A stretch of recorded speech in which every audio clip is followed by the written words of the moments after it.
Hey everyone, Studfit here. We have another episode of the Rundown. This time for the Mario vs. Peach Tour. And as you've probably got accustomed to, I have my good friend Tabor join us. Thanks for joining us, Tabor. Hey, thanks, Studfit. Really excited to be here this tour. And I know, again, every episode of the Rundown is always fun to just kind of analyze and see what's going on. Even though this is a rally tour and a city tour all wrapped up in one, and those are like my two least favorite things about the game, still happy to be part of the Rundown and analyze whatever we can out of it. You know you love the Versus Tour. This rally tour is right up your alley. No, I'm just joking. But outside of that, we have a very fun tour, and we have a very fun episode of the Rundown. Excited to get that in front of you guys. As always, I like to talk a little bit about how the Rundown was born. Essentially, I was always looking for the same things every time a tour was released. And this is more than just a reaction video. This is more than just hey, look at this. It's more of a, what is really going on behind the scenes? What is happening from a meta level strategy perspective for me to be able to understand what's going on in the game and be able to use tickets, rubies, coins to be able to give myself an advantage in the game. And there are a lot of other diehards out there who also are looking for the same things and have enjoyed the entertaining rundown that we've put together here. So with that being said, I will first thank you so much to the membership community. Since we've released, we're up to close to 30 members, and I cannot thank you guys enough. I've been doing these videos, just videos in general, for the last whole year, and putting in the time, putting in the energy, and doing everything I possibly can to get this content in front of you guys. And I cannot, now I'm doing it on behalf of the members. They are the ones supporting this. These guys are what's making this happen. So I just want to make, you can see everyone on here. I have so many studs to thank, but I just also want to take a very, very special thank you to the super studs, Gallon, Zhao, Nat, and Jeeves 2424. These are our super studs. Can't thank them enough. Everyone on this list has been, I truly from the bottom of my heart, thank you so much for your support. And take a look at the memberships. We'll be actually, throughout this rundown, we'll be answering questions that have been posed from our studs. So that'll be fun in incorporating them. We had an awesome time with our Kart Talk podcast. Tabor, you did a phenomenal job. We also had Sammy D, and for those who are wondering, we were just so honored to have Sammy with us. I kind of put it in there that we'll be featuring Sammy, but from talking with Sammy afterwards, we just had a blast, man. We had 2 hours of just fun, entertaining conversation. Time flew for me, and I think one of the biggest comments we heard was, wow, that was 2 hours, it flew by, and they could have listened to another 2 hours. And hearing other people saying, I was able to play the game, listen to you guys, or I was able to get chores done around the house, and it just was so awesome. So thank you guys. Our members get that, helped us launch that, and it's just so awesome to do that with you guys. So, and also shout out to all the people who submitted questions for us to talk about during Kart Talk. Yeah, there was some really, really good questions, and we're excited to answer some even more the next time we do Kart Talk. So again, if you want to add any questions that you would like us to address, either put them down in the comments of this video, or you can get on Discord on Studfit's channel and ask some questions there too. It is members only, so definitely look into the memberships there, but I think we'll be incorporating these questions throughout. The goal is really to get you guys involved in what we do, and I got a message from Sammy, I think 2 days after the podcast aired, and he said, is it week 2 yet? So our goal would be to do the rundown on week 1 and the podcast week 2. So that's kind of the schedule going forward. All right, we have the rundown. We have a lot to start to unravel here. There's just so much going on, Tabor. We'll start with this week 1 pipe, because I think we were just so surprised that we had another driver with another awesome skill. It's been between Mario Tuxedo, Luigi Painter, now we have another Lucky 7 driver. It's tough, man. We're having to make some tough decisions on where you're going to allocate these tickets. And honestly, not everyone's getting the buffs that you're expecting. Painter Luigi, he seems to be not that useful, not as useful as we were expecting. Even Tuxedo Mario, who I have a little side bet on, hasn't been getting quite the buffs that we were expecting. So with that being said, Tabor, we have this week 1 pipe. It's a good pipe when you're thinking about 9% high ends. We have a Lucky 7 driver. We have a lot of cool items, including personally, I'm looking at this crane. Tell me a little bit about how you're reacting to this week one pipe. Did you pull? So yeah, I was excited at the fact that we actually didn't have a 6% pipe during week one. We had a little bit better odds where we have a 9% pipe, so that's exciting. They did throw in an oldie one of Mario Happy, and then obviously the new one of Peach Hoppy, and Mario Happy is not that valuable. I know it goes along with the theme of Tokyo and the different courses that are on here, but kind of the old and the new, kind of mixed in. And then we have a couple quick shaws, both regular quick shaw as well as Sakura, which was a kind of a repeat from a recent one that we've had in the past, and then Cheap Mass, and then our new glider of Springtime Crane, which is really odd when I first saw that, because it's not spring, it's not going to be spring, not for a while, so interesting mix there.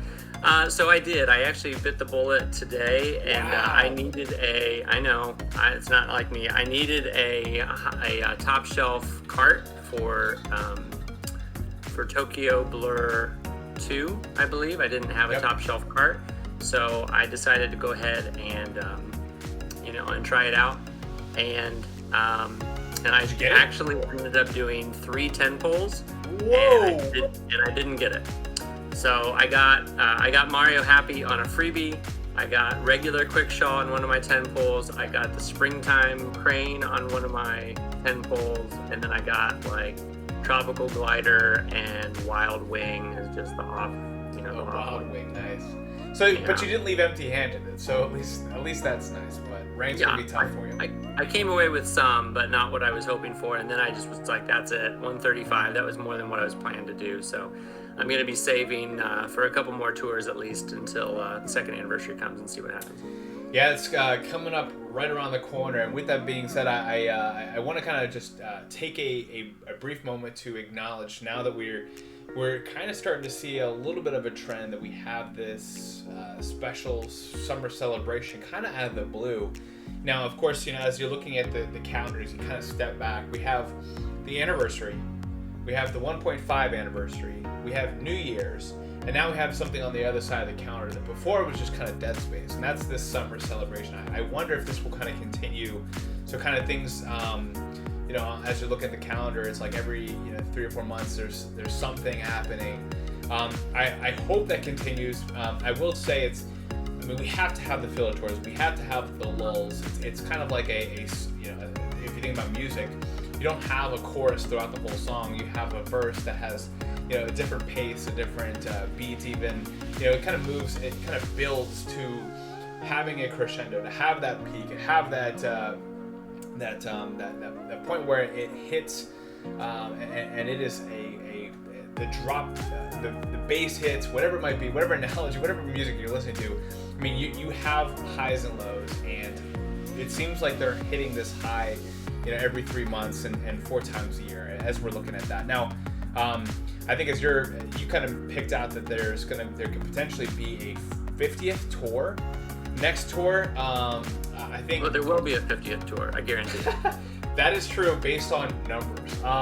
But I guess what I'm saying is, do you think that they'll have a celebration for this 50th tour, or do you think they'll breeze by it like they've breezed by things in the past? Yeah, with it being sandwiched in between this 3-tour summer celebration and potentially what should be the second anniversary soon, I could see them just not making it a big deal and just moving on. Now, again, who knows what they're going to do, but I just know that it's a nice round number, and they could easily take advantage of that in some way, shape, or form. Whether they do or not, I don't know. But I'm keeping my expectations low per Sammy's request. So that question about the 50th tour that was asked by Night Rose. So I have another question as well, specifically turning our attention towards this rally tour. I'm curious, Tabor, who'd you choose? Did you end up going with Mario like me, or did you end up going the other side of the corner, going with Team Peach? Yeah, I ended up going actually with the underdog. I went with Team Peach, and I know it's a Mario game, and Mario's in the name of the game, and Mario is going to be what probably most people go with, and I get that. But I think actually in the way that they have this set up, with the underdog always kind of getting 2 times the points, I could see Peach actually running away with this, because it's not always going to be who's losing. It's always going to be who got the least amount each day. If you look at day one Mario had, and I'm giving rough estimates and I can't remember exactly, but I think Mario had like 140,000 and Peach had like 80-some thousand. They didn't double day one. They wanted to see who was going to be the winner and who was going to be the loser, and then they decided who to double the next day. Peach was the loser, so they're going to double Peach. Well, if they doubled Peach's tokens, that would take her to 160,000, which automatically is going to win. And I can see almost every day being Mario being ahead of Peach, and Peach gets doubled, and Peach takes the lead. But then you don't look at who's in the lead, you look at how many tokens get turned in the next day, and then the loser gets doubled. And I could see Peach continuing to get doubled and doubled and doubled because Mario's going to have more tokens each day. We'll see what happens though. Hey, it's interesting that they're tweaking things up, and that leads us to a question from E. Deedle. He asks, looks like these rally tours are here to stay. What changes need to be made to make these rally tours more exciting and can't miss events? I know for someone like yourself who's not a big fan of Versus Tour, is there anything that they can do to make these changes so that you're actually looking forward to a Versus Tour? No? I mean, there's nothing that comes to mind. This is a nice change. They're trying to do something, which the effort shows a lot to me, that they're not just staying status quo and keeping things as they are. So they're trying this doubler thing, and we'll see how successful or not successful it is. But I mean, ultimately at the end of the day, you're going to have a winner, you're going to have a loser. I know that, in the grand scheme of things, a lot of people there was a lot of different debate. People wanted to go with the team that had the most coin boxers. Some people wanted to not have the most coin boxers.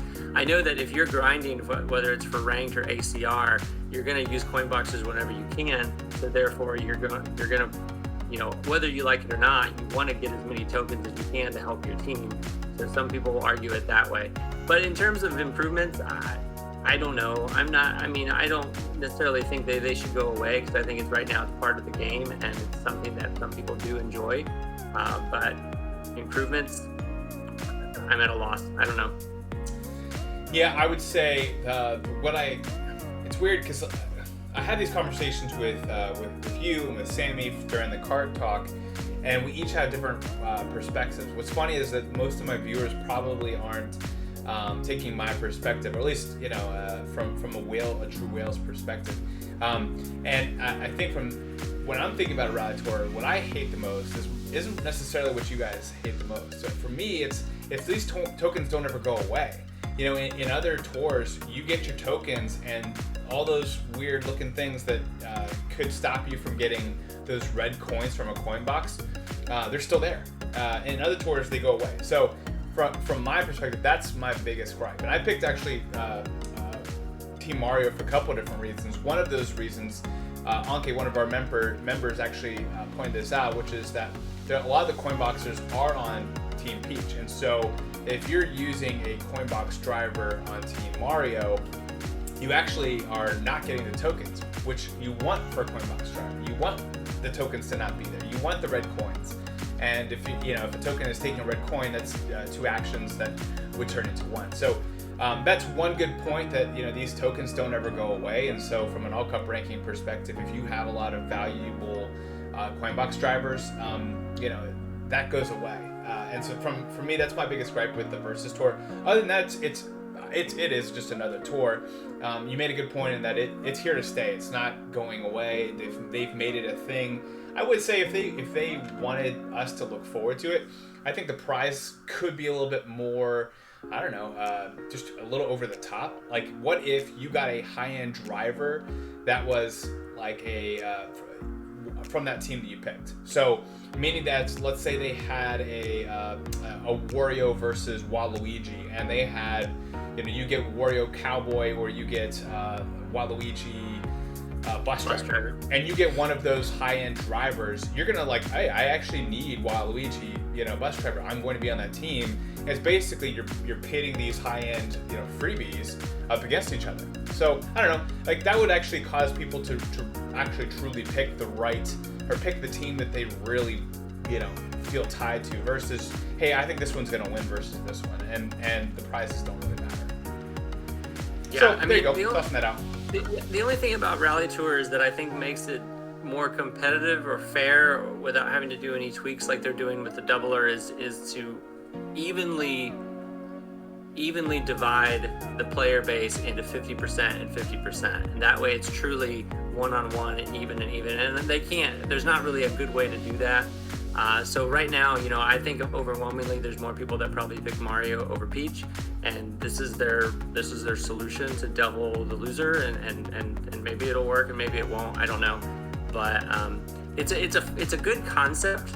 I like the fact that you have this head-on-head competitive action, which is great. I just feel like that there's something missing, and I still can't put my finger on what that is.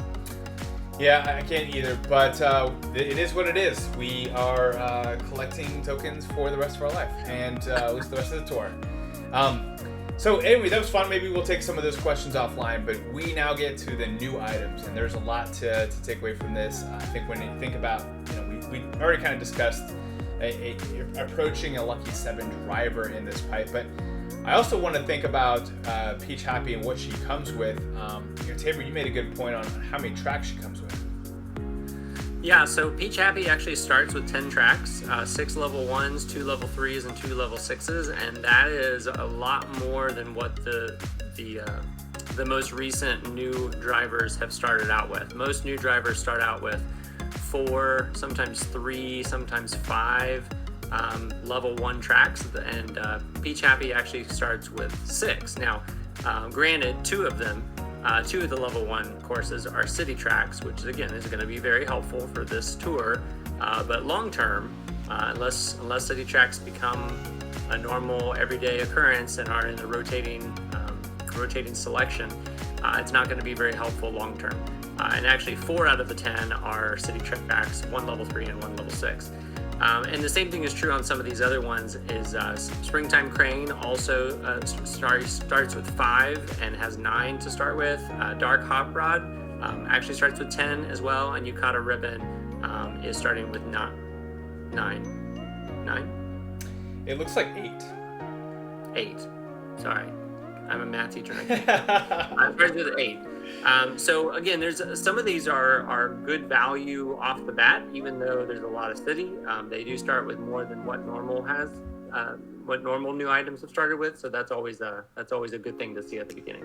So let me ask you about that, Tabor. So if something starts with, let's say in this case, 10 tracks total, when you consider level 3 and level 6, does that mean that they could not get buffed the next couple tours because they already kind of have 10, or does that mean that their ceiling could be higher, and so later on they could get 26 tracks instead of 24? I mean, do you feel like the ceiling later on is going to be higher, or do you think that they're anticipating a couple tours coming up here where they can kind of skip a couple buffs because this is a good tour to give maybe in my mind, and maybe I'll let you answer first, so I don't steal your thunder, but what are your thoughts on that? I have a theory. Yeah, so I don't see very many. I've been trying to track the buff data for over the past year, and I haven't seen very many new items not immediately get buffed over the next 2 or 3 or even 4 tours. All of them are getting something. The majority of them are getting the most buffs during the 2nd or the 3rd tour they've been around, and then it's just minimal buffs after that, and eventually they kind of fizzle out. Not always the case, but the majority of these characters have done that. So I mean, yeah, I don't look at this as a bad thing. I think that they're going to continue to get buffed, and I don't know what their ceiling is either, because at any given point Nintendo can say that's enough, we're not going to buff it anymore, and they just stop. Yeah. Even though they might have great momentum going toward a 20 or a 25 or a 26 top shelf coverage. I don't know if there's any correlation between that, but in terms of not getting buffed for the next few tours, absolutely not. They're going to get buffed no matter what. So great points. One of the things that I think about when I'm like, why give them so many tracks right now? And one of the reasons could be is that we have a lot of city tracks right now, and as you know, like everyone kind of gets, for three to five city tracks. Really, just almost every single driver when you think about like when they actually hit their ceiling. So maybe Peach Happy got 4 city tracks because maybe we won't have city tours coming up here, and maybe they had to get her caught up with some of the other new drivers that were released over the last 3 or 4 tours. I'm thinking Tuxedo Mario, which I'm sure we'll get to here in a little bit. But if you think about it, he came out, and then there was a Paris tour, and then there was an LA tour, and now there's a Tokyo tour, and then all these buffs of cities are adding up for these guys. Meanwhile, my guess is maybe they don't have a couple city tours coming up in the next 2 or 3 tours, and so from that perspective, maybe they want to give Peach Happy these city tracks that she would get eventually now before they start buffing her these non-city tracks. I will say, from her value perspective, the tracks that she has are very, very attractive. These Cheap Island, Cheap Island T, she would be a phenomenal driver. There aren't Coinbox drivers on these tracks, so she would immediately bump up to the best driver I would have for these tracks. Now, of course, I invested in DK Jr. and I can't take that back. But I think from that perspective, she is getting some nice tracks. I will point out, although you can kind of see on this slide here, she has 4 different tracks that are circled in red, and this means cities. You look at the Dark Hop Rod. This has been probably the most common question I've been getting is the Dark Hop Rod the next Happy ride, or is it one to put value in? And as compared to Peach Happy, which got 4 cities, the Dark Hop Rod only got 2. Unless I'm missing something, like that's phenomenal value for a new car. So you get 10 cities total, or 10 tracks total. Only 2 of them are cities versus 4 with Peach Happy. Just putting it out there, that's really, really strong value. And maybe it's good just to sit there for a second, Tabor. Tell me about your opinion on the Dark Hop Rod. I had you kind of look into the commemorative items. Maybe it's good to talk about here because we have a lot of packs this tour. Let's try to kind of keep that separate. So tell us a little bit about the Dark Hop Rod. We have 3 now. Glorious looking hop rods. I thought that the Jade Hop Rod and Crimson Hop Rod already looked awesome. I will say the Dark Hop Rod hopped over all of them. I think aesthetically, this is probably a 9.7 on a 10-point scale. Awesome looking car. So I guess everything else aside, now it's got Mini Turbo Plus, which a lot of other valuable carts in people's mind have Mini Turbo. What's your thoughts on the Dark Hop Rod, and how does it compare to the Hop Rod Twins? Yeah, so as we know, I believe it was during the Ninja Tour, wasn't it, when the other 2 came out? Mm-hmm. Yep. Okay, so we had Crimson Hop Rod and Jade Hop Rod, and those both came out during the Ninja Tour, which is also the 3rd installment of a 3-part tour series. And then the Dark Hop Rod's coming out here on this 3rd installment of the Summer Celebration series. And so I do a couple things I want to point out is, yes, it has 2 city tracks, which really isn't that much compared to with as many city courses that are available right now. And it does have 10, and that's phenomenal value. When Crimson Hop Rod first debuted, it had 9 top shelf courses. When Jade Hop Rod first debuted, it had 8 top shelf courses. So Dark Hop Rod starting out with 10 top shelf courses. Crimson Hop Rod has 2 city courses right now. Jade Hop Rod has like 5, and Dark Hop Rod right now has 2. And we don't know what's in the future in terms of if more city courses are going to be coming out soon or not to get possibly buffed. But right now, I think for a commemorative item, for a relatively cheap commemorative item, this is really good value. What happens with it in terms of its value overall is not yet to be determined. But what we can do is we can look back at some of the other commemorative items that have been released in terms of, and correct me if I'm wrong, feel free to put this in the comments if I missed one, but I think there have been 5 commemorative carts, Happy Ride, Sunset Cloud, this Dark Hop Rod right now, Cleanup Hitter, Last Tour, and Crimson Hop Rod. Those were all commemorative carts that were relatively cheap. And of those, we all know that Happy Ride just soared to the top. It took over the #1 spot for a long time when it debuted during the Peach Tour, I believe. Sunset Cloud has been okay. It hasn't been anything crazy to write home about. Cleanup Hitter was just released, so it's too early to tell what might happen with that. And Crimson Hop Rod, those hop rods really jumped in value, and it was near the top 10, if not top 15, recently. And then if you look at gliders, there's been 4 commemorative gliders. We have both of the New Year's gliders, New Year's 2020 and New Year's 2021. Those were both $2 items here in the States. Super Mario Kart glider was a commemorative item, and Glinting glider, the most recent one, was a commemorative item as well. And of those, the only one that's really we've paid any attention to was the Super Mario Kart glider. That one, its value really soared up. So right now it's kind of 50-50 on these commemorative items of whether they've been worth it or not in terms of value. But in terms of starting power, Dark Hot Rod has been starting off really well, and I think it's a great investment if you've got the funds to be able to acquire it. I will say, sometimes I'm bold. Sometimes I try to play politics and try to not get anyone's hopes up or anything like that. But I'm going to stick my neck out there. I love the Dark Hot Rod. I say invest in it. If you invest in it and it doesn't go anywhere, you can curse me in every one of my videos or be able to say that I stink at the game and I'm not very good. Yeah, in all of my comment videos. Feel free to do that. I'm willing to put it out there. I love the Dark Hot Rod, and I think that if you invest in it, again, my tea leaves are that it's coming out with 10 tracks. 2 of those are cities. It's already tied with the Crimson Hot Rod, and it's only going to get more tracks from here. It looks beautiful. I don't think Nintendo's going to hold back there. All these other hot rods are phenomenal.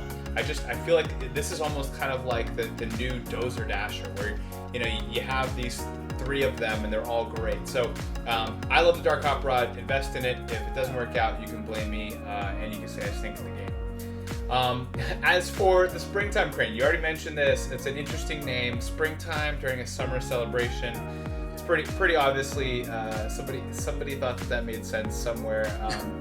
But it is what it is. I do love the way it looks. I've been seriously thinking this week. With Rank, I'm having to make a couple of tough decisions. Do I invest in this, or the Black Toe Beans balloons, or the Starry Great Sale, or this Bill? And I've been toying with investing in this because it looks awesome. It's kind of got this high-end pink color to it. All the other cranes are awesome. It's one of my favorite looking gliders. So I don't know, man. It looks so cool. I did get it. I did pull for Peach Happy. I also got the Springtime Crane. I did not get the Sakura Quick Shop, but I love these 2 items. I'm bullish on really all 3 of the items we've talked about so far. Now the Yukata ribbon, I don't know, man. I can just not get excited about this ribbon. This ribbon does not. It looks probably, when we're talking about that aesthetic scale, I think I mentioned the Dark Hot Rod being a 9.7. The Yukata ribbon's probably a 2.7. To me, this looks like no one tried. They're like, we need another glider. What can we do? And they're like, here's 2 colors we changed from this other ribbon. All right, that looks good enough. But hey, it's in a pack. I'll probably get it. But it's not something that I would get too excited about. Tabor, what are your thoughts on these 2 gliders? Yeah, so I think Springtime Crane, I don't know. I go back and forth on that one because of these 4, it has the highest percentage of city tracks of its arsenal. It has 4 out of 9, which is a large number. So it just depends on what's going on with that. But it does look pretty amazing. It's our 3rd crane that we've had, along with Gold Crane and Crimson Crane. Those 2, Gold Crane has been pretty valuable for quite a while. I know it's starting to fall off and its use hasn't been there where we'd like it to be, but I think you are more bullish than I think I am on this. I'm still it's just early for me. So in terms of investing or going all in at this point, it's not probably something that I would do, but 2 different perspectives here. Yukata ribbon's interesting because what makes it intriguing for me is that it is a pack-only item.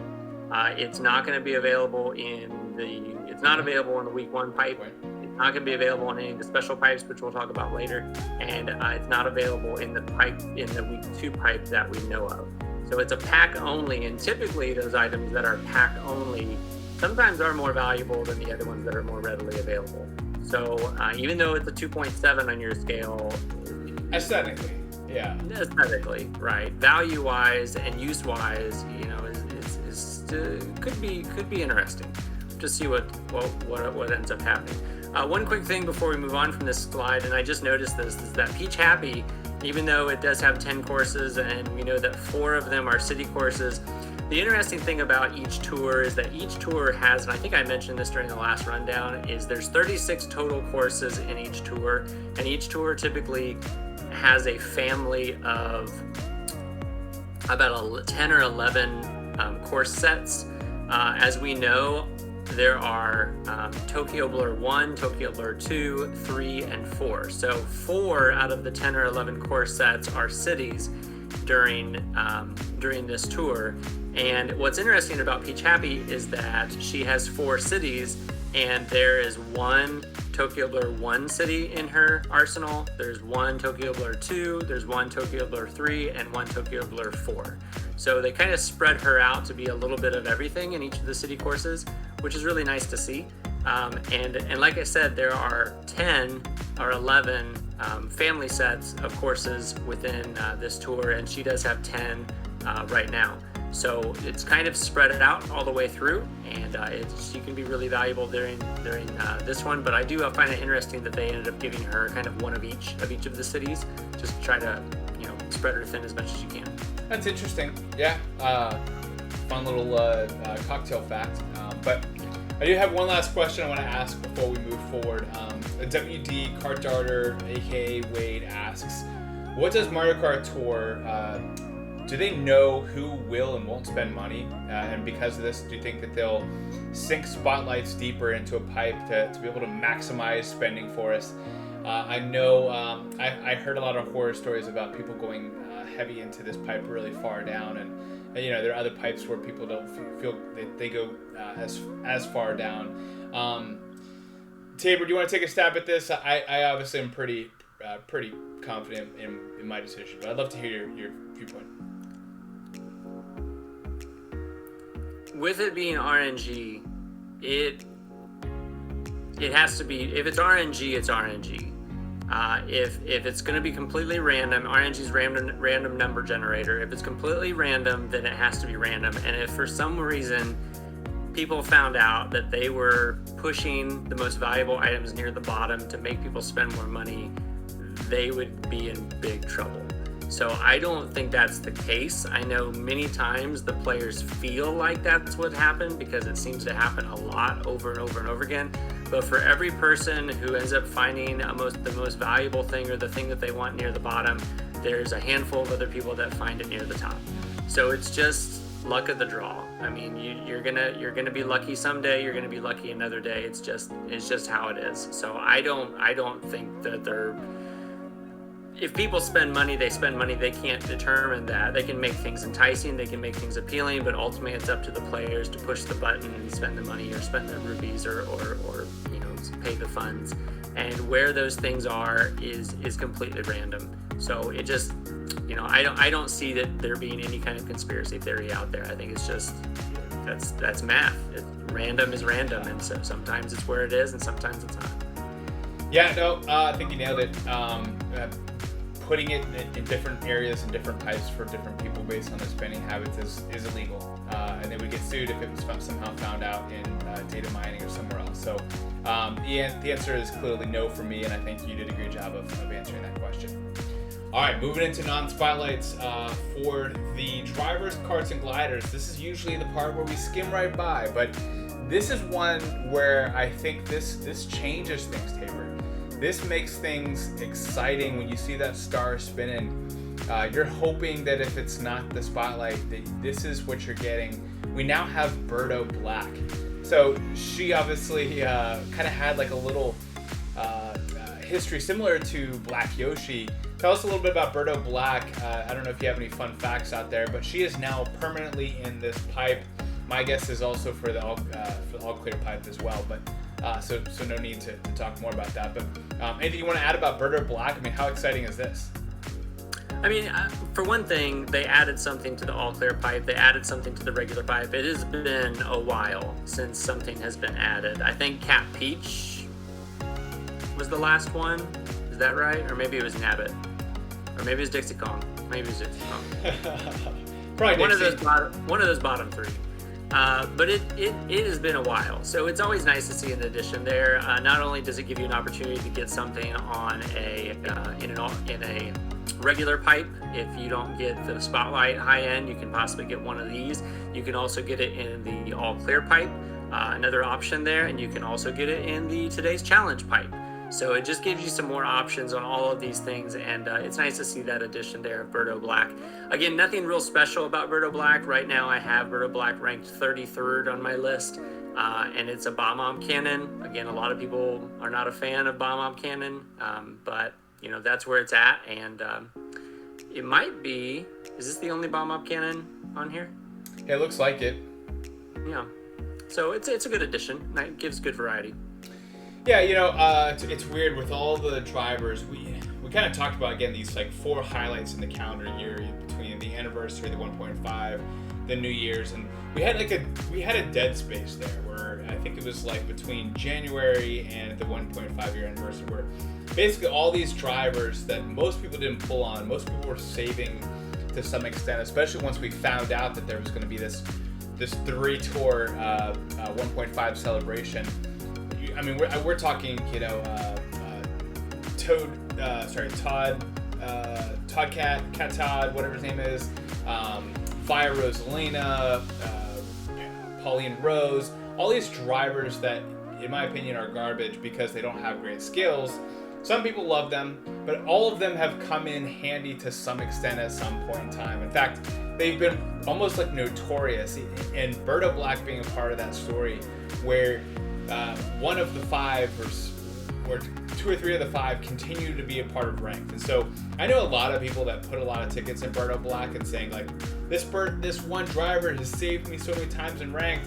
And I'm like, to me it's like I had something else, and so I never really I actually got Berto Black from a freebie or something like that, and I just never used it. I don't think she's very useful. It's been nice that she's been a part of ranked since she was released, so if you had her, she probably saved you. But I think it's also, it's all relative, right? So if she was your only driver for like 3 times in ranked, now of course we've had Paris, we've had LA, we've had, so you might be saving you on tracks that don't really matter, or tracks that have other drivers that might have Coinbox later, who knows? But I do think that a lot of people really like Berto Black, but I think that perspective and that thought process is just based on the lull that we had, and how these drivers had continued to be part of ranked. So going forward, I don't find her as valuable as she's been, is my point. Agreed. Going to Karts, we have the pink wing, wild pink. There's wild wing that you got. There's the pink wing. There's whatever. There's so many different variations with wing and pink. Yeah. But it is a really nice kart, as you've seen it in the top 10 before. What are your thoughts about adding this to the non-spotlight karts? This is a much bigger deal than what Berto Black was.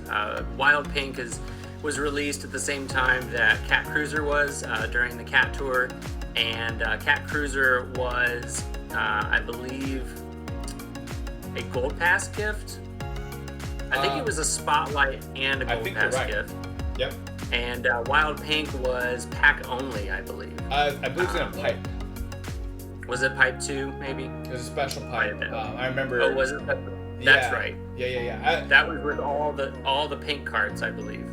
I think you're right, but I mean it's a very valuable card. Now the downside though is that there are a lot of carts you could pull from. So does it really matter? It's nice. I'd much rather have it than a Bumble V or a Bruiser, but I don't know. It's just there's so many carts there. Yeah. No, it goes well with a lot of the other valuable ones in here. Crawley cart is a valuable cart, and off-roader is a valuable cart. It's a nice addition. So it's always nice whenever they add something that actually means something. That if they would have put another one in here that would have just been, something not very exciting, then it wouldn't be a big deal. But this is it's always nice whenever you see a high-value item added in. Yeah, and honestly, I'm thinking about double uncapping it. It's a really good card for me in the Bam and Gerb's spreadsheet. So I love the card. I hope you're able to pull it in any of the pulls that you have going forward. But I think the most captivating non-spotlight item added would be this black great sail. How cool is this? Tabor, does this change everything? This is a big one. It's almost like whenever when Dry Bowser Umbrella was added in, we were all pretty excited about that. And now that Black Grade Sale is in here, as we know, the last time Black Grade Sale was available to you guys, it was during a special pipe, and it was not guaranteed. And you were just hoping and hoping and hoping that it was going to be one of your gliders that you could possibly get. And some people was really lucky, myself included. I did 1 10 pull on that special pipe, and I got lucky to get Black Grade Sale during that 10 pull. And that was just it was really, really lucky on my part. And so I was happy to just bow out at that point. But if you didn't get Black Grade Sale the first time around or the second time around, you now have a ongoing chance of pulling this. And yeah, this is a game changer. I mean, we haven't revealed our top 10 yet, but I mean, just to let you know, Black Grade Sale is still up there. It's still a very valuable glider. So yeah, I think this is a game changer for a lot of people. I will say the 8-bit bullet bill is kind of a lighter version of this Black Grade Sale, and they have some of those kind of similar tracks. I'm thinking, Airship Fortress, etc. But I mean, this glider has been great for me. I double uncapped it at level 6, which I don't normally do. Most of my double uncaps are level 7, but I had to do it last tour. It was a phenomenal. Like, it is blowing my mind how useful it is for me. I'm really hoping that a lot of people get this because it is such a useful glider. I can't remember the last time a glider was this useful since the Dry Bowser Umbrella and Dragon Wings. Like, it's right there as a dominant. I hear people talking about like OP, like overpowered.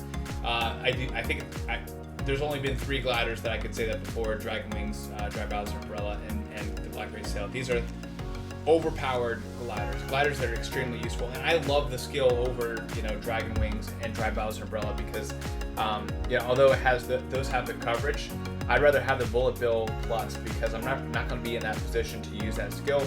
More coin box frenzies for me. All right, so there we go. Some spark where we don't normally have spark in the conversation, Tabor, but let's talk about this week 2 pipe. Is there spark here? I think so. Shy Guy Ninja has been really increasing in terms of popularity recently, both in my rankings as well as just a lot of people seeing the boomerang skill and really starting to use the boombox or wanting to experiment or do a lot of things and seeing how valuable he is. So this is pretty nice pipe here, and I know Shy Guy Ninja is really going to attract a lot of people to be able to come in and do that. In terms of the other ones, we've got Daisy Yukata, which has been okay. Hasn't been anything great here. Festival Girl is also not great. Jade Hop Rod is pretty high on my list. And then the two wings, though, the 2 gliders are not anything crazy, but there's a lot of unique rare items here that you may or may not have. So there's some appeal for sure. I will say this Shy Guy Ninja Jeeves2424 asks, what has been his progression, and we actually were keeping this stat for quite a while, but it became too cumbersome. But his transcendence has been like phenomenal. It's been gradually 2 spots here, 2 spots there. And I was filling out my Bambi Gerb's spreadsheet, which I highly recommend you doing. Link is in the description. But as I'm filling that out, he's got like 11 tracks that he is the best driver for me, and that's, I think, with just like 1 cap. And so you've seen him a lot lately. He did have kind of a slower start. I'm kind of expecting Tuxedo Mario to kind of have a similar start to Shy Guy Ninja, where it did go 3 or 4 tours without seeing much action, without seeing many buffs. But now the action he is getting is in great positions where he doesn't have a lot of Coinbox overlap, and there's a lot of Coinbox drivers on that second shelf that he can be able to do that boombox special frenzy on. So from that perspective, Shy Guy Ninja has transcended. Specifically, I will say this. Be Chris asks a question: who will dethrone Gold King Babam? And honestly, I think Ninja's the only one that I can see right now. I was thinking Tuxedo Mario could have done it before this tour, but he hasn't had that buffs that I wanted right now. I think that could change here in the next couple tours, but Shy Guy Ninja is really the only one I see right now that is out that could somehow dethrone King Babam Gold, which we'll get to that top 10 list, but I just want to be able to talk about this pipe because I know you're kind of throwing some cold water on this pipe, but I think this is a great pipe. When you're thinking about 9% high-end odds with a boomerang character, if you don't have him, I would highly recommend you even skipping the special pipe to be able to potentially get this, because I think he's going to be extremely valuable. Of course, it's a 100 pipe, I get that, but you have Jaded Hot Rod there as a consolation prize if you don't get Shy Guy Ninja. If you don't have it, this is a good pipe for you. There's plenty of packs to load up on. That's my perspective. Anything you want to disagree with me on that, Tabor? No, I think he's the prime candidate to take over that spot. Gold Bob-omb is still holding Bob-omb Gold. Roberto! Sorry, King Bob-omb Gold. I don't know where I'm at. Yeah, he's still doing well, but if someone was to throw him, it'd be the one that has the momentum, and right now Shy Guy Ninja is on the move. So we'll just see where he ends up peaking. It seems like he's moved up 2 spots for like the last 3 or 4 tours. Now I mentioned to the average player maybe skipping out on this special pipe. I will say, for those of you who did not want to go all the way in to get this Mario Tuxedo, he is in this pipe, this Mario pipe, in a 50 pipe, which is really, really quick to have him in here already. So you might be attracted to that. There's a lot of great items here, but I'll let you kind of jump into the special pipe, Tabor. If you were in a position like yourself where you have rubies, are you just saving entirely from this tour, or would you go into this pipe, or if you didn't have Shy Guy Ninja, would you go into that pipe? What are your thoughts on how you evaluate a Lucky 7 driver, a Coinbox driver, Boomerang driver, and everything that's special about this pipe? I mean, ultimately, and we can give recommendations, we could say you should or shouldn't do this, but I mean, ultimately it's up to you, and it's up to your inventory and what you have. Some people might only do pipe 1 and then that's it, because that's what they need. They like the new character, they want to get Peach happy, and that's it. Some people want to save for Shy Guy Ninja, and some people want to go in for Mario Tuxedo, or possibly Peach Explorer or Peach Wedding. It just depends on your situation. So for my situation, I needed to try to get a top shelf on pipe 1, so I tried. Didn't work. Oh well. And I'm steering clear. Personally, I'm steering clear of both of these special pipes. However, there's a large argument of why some people would want to go into this. What we ended up doing on this screen, as you can see, is we ended up showing, and there's 2 special pipes this tour. We have, because we had a Mario and a Peach. We have a Mario and a Peach, and even if you picked Team Mario, you can still pull on the Peach pipe, so it's not dependent on who you pick. But you can see not only do we have 5 high-end drivers that are available in each of these special pipes, but we also went ahead and put the rankings in that I've most recently come up with, and you can kind of see that there's a lot of top 20, top 25 drivers available in this. Mario Classic is arguably the worst in the Mario pipe, and Peach Wintertime is arguably the worst in the Peach pipe. But other than those, I mean, there's a lot of head turners on here. We have Mario Tuxedo, like Studfit alluded to. We have Mario Chef. Mario Racing has been making some big jumps recently, and it's all the way up to number 12. Mario Halloween has been pretty quiet, but it's still hanging around that top 10.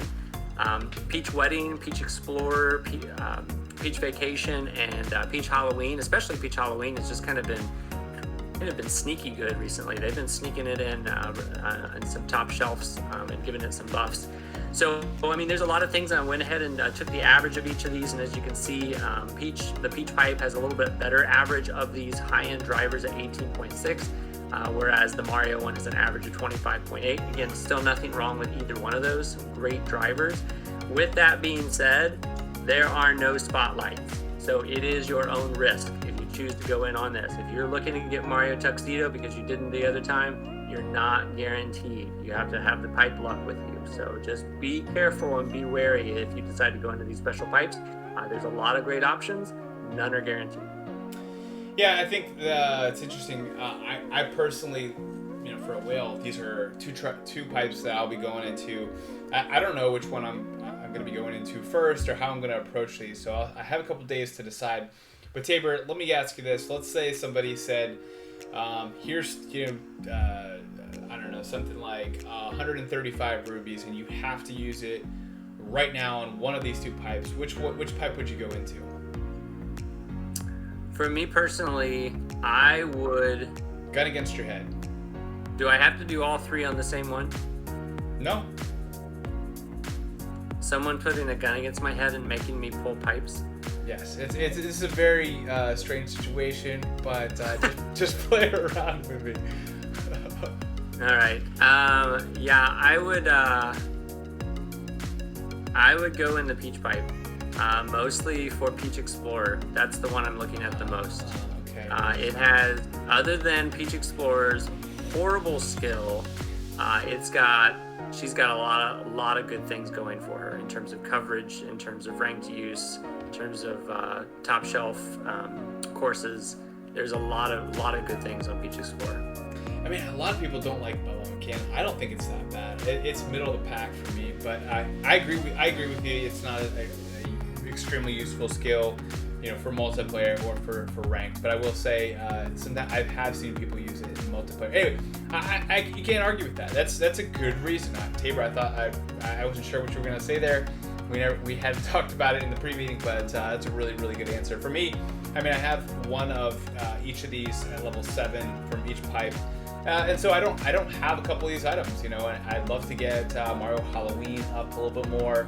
I'd love to get, I don't have Peach Halloween. I think from that perspective, it's really cool to go into a couple of these pipes. I'm not sure how I'm going to approach it, but there's some great options in here. I will say for those who don't have Mario Tuxedo, that's going to be the pipe to go into.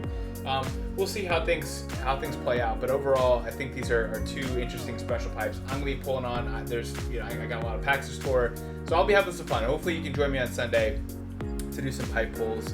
But it is interesting that they had Mario Classic in there after he's gonna be the dud, if you pull him in that pipe. That's for sure. A quick stat before we move on this, and I'm just gonna continue to sing the praises of Peach Explorer here.